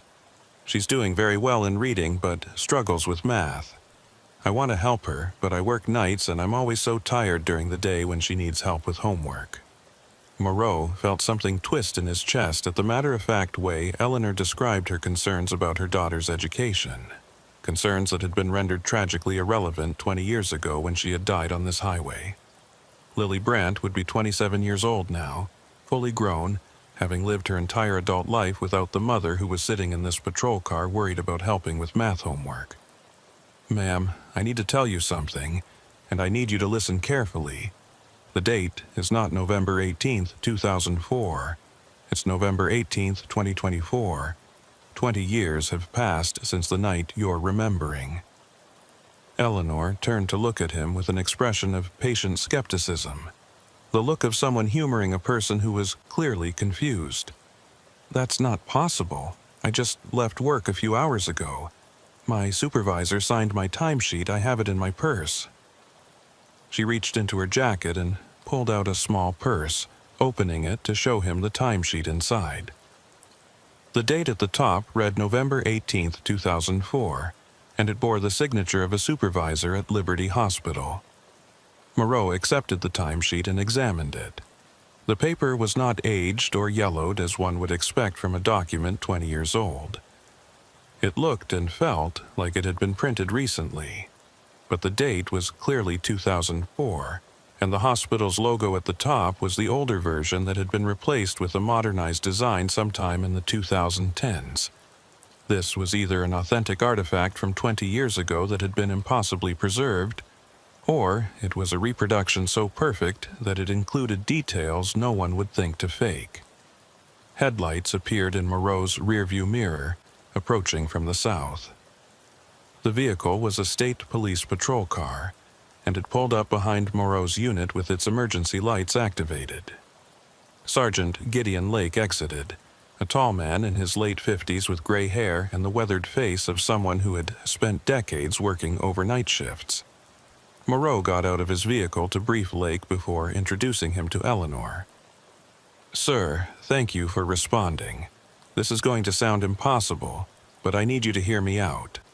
Moreau provided a concise summary of the encounter, from the initial disabled vehicle call through the discovery of the wrecked Honda and his conversation with the woman who claimed to be Eleanor Brandt. Lake listened without interruption, his expression neutral, but his eyes sharp with the kind of focused attention that came from years of evaluating whether situations were what they appeared to be. When Moreau finished, Lake was quiet for a moment, looking past him at the wrecked Honda on the shoulder. "I worked the original accident, November 18th, 2004. Single vehicle, left the roadway right about where that wreck is sitting now. The vehicle rolled multiple times. Eleanor Brandt was pronounced dead at the scene by the medical examiner. I personally inventoried her belongings and contacted her next of kin. Her daughter Lily was 7 years old at the time. Sir, the woman in my patrol car believes she is Eleanor Brandt, and she's provided identification and personal effects that appear to support that identity. She has no awareness that 20 years have passed or that she died in an accident. She thinks tonight is the night of November 18th, 2004. Lake walked to Moreau's patrol car and looked through the window at Eleanor. Their eyes met, and Lake's expression changed in a way that was difficult to define. Recognition, perhaps, or the shock of seeing someone he had last seen dead at an accident scene, now sitting in a patrol car looking exactly as she had looked that night. He returned to where Moreau stood and spoke in a voice that was lower and more serious than before. "That's her. That's Eleanor Brandt. I'd recognize her face anywhere. I've thought about that accident more than any other case I've worked. It stayed with me because of the daughter, 7 years old, lost her mother right before the holidays. I remember feeling like we had failed somehow, like if we had just been a little faster, or if the weather had been a little better, maybe we could have prevented it. But you can't change the past, and you learn to live with the cases that haunt you. Sir, what do we do here? I can't process her through normal channels. I can't even begin to document this in a way that would make sense to anyone who wasn't here to witness it." Lake looked back at the wrecked Honda, then up at the fog that continued to swirl through his emergency lights. This stretch of highway has always been strange. We've had more unusual incidents here than anywhere else in the region. Accidents that don't make sense, vehicles found in places they couldn't have gotten to, calls from locations where no one is present. Most of it we write off as equipment failure or human error, but some of us who have worked this road long enough know there's something else going on. Something about this place, maybe the way the mountains channel the fog, maybe something deeper that we don't have words for. The highway remembers things, holds on to them, plays them back on certain nights. Are you saying this is some kind of residual haunting?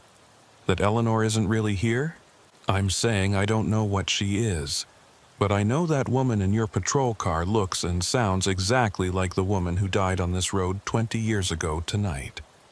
And I know that we're standing here on the anniversary of her death, in the same fog conditions that contributed to her accident, dealing with a situation that has no rational explanation. That's not coincidence.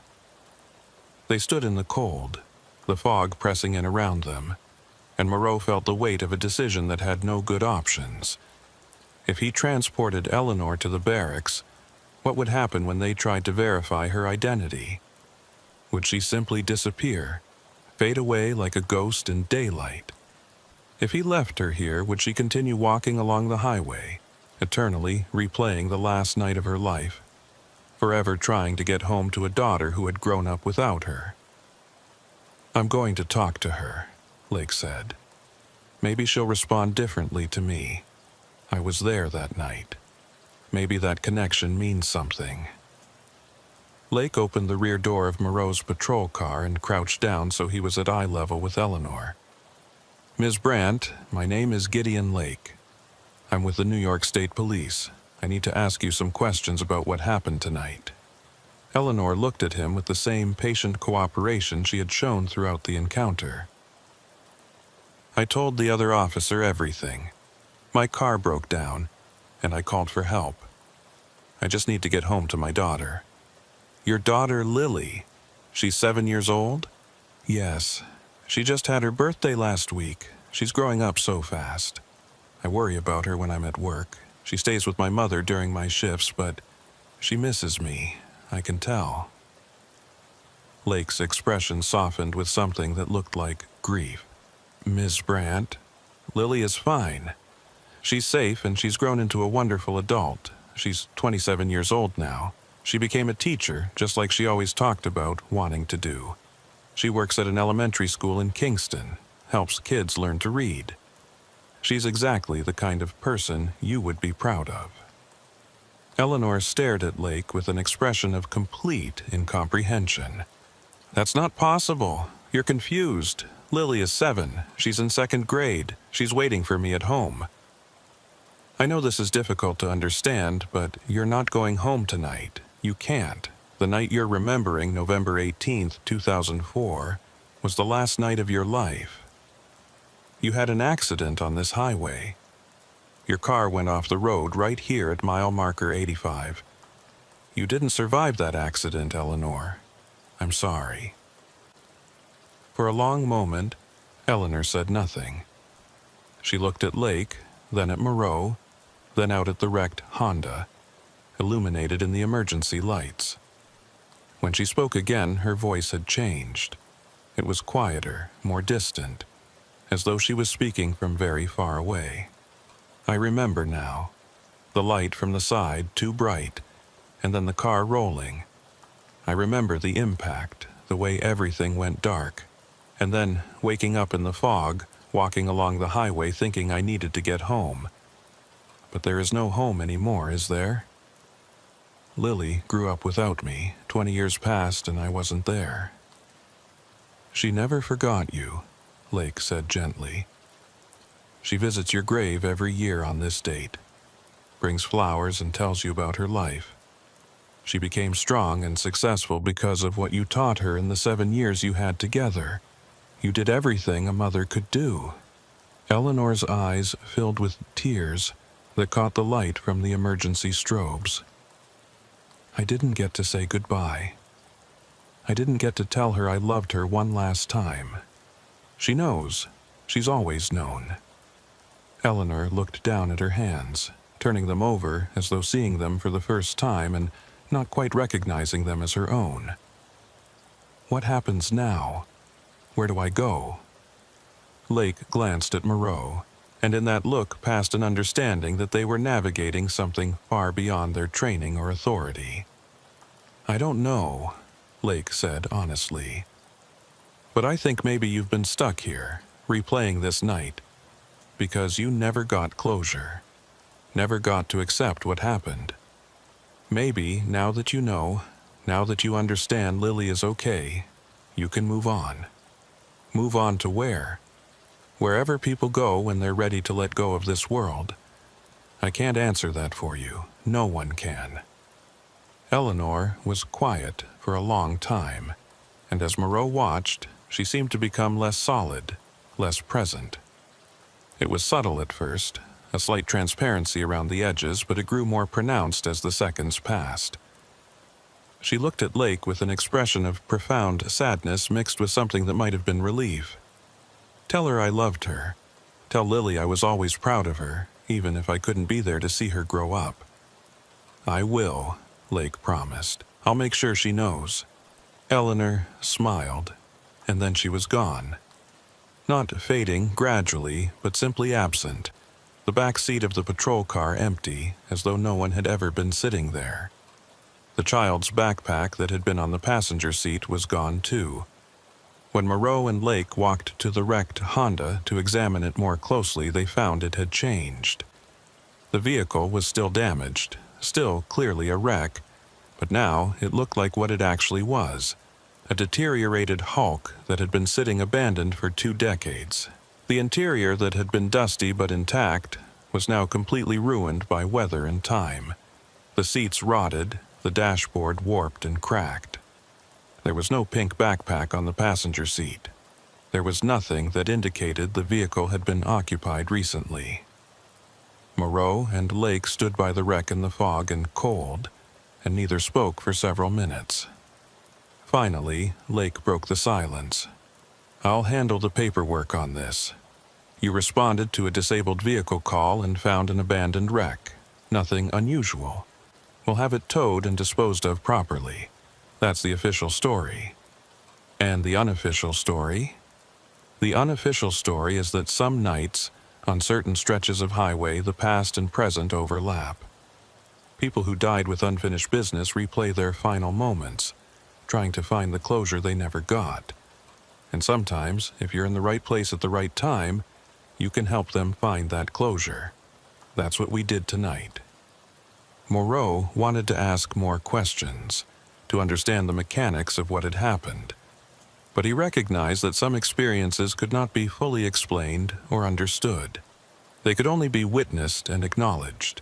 He returned to his patrol car and sat in the driver's seat, looking at the empty back seat in his rearview mirror, and felt a profound sadness for Eleanor Brandt, who had died trying to get home to her daughter and had spent 20 years trapped in that final night, forever walking along the highway in the fog. He radioed dispatch to clear the call and resume patrol. As he drove south on Route 17, leaving the wreck and Lake behind, Moreau thought about the promise Lake had made. To tell Lily that her mother had loved her and been proud of her. It was a small thing, a moment of closure that would hopefully bring peace to both the living daughter and the spirit of the mother who had finally let go. Small things mattered in this work. Sometimes they were all you had. Over the following weeks, Moreau continued his overnight shifts on Route 17, driving through the darkness and fog, responding to the routine calls that filled his patrols.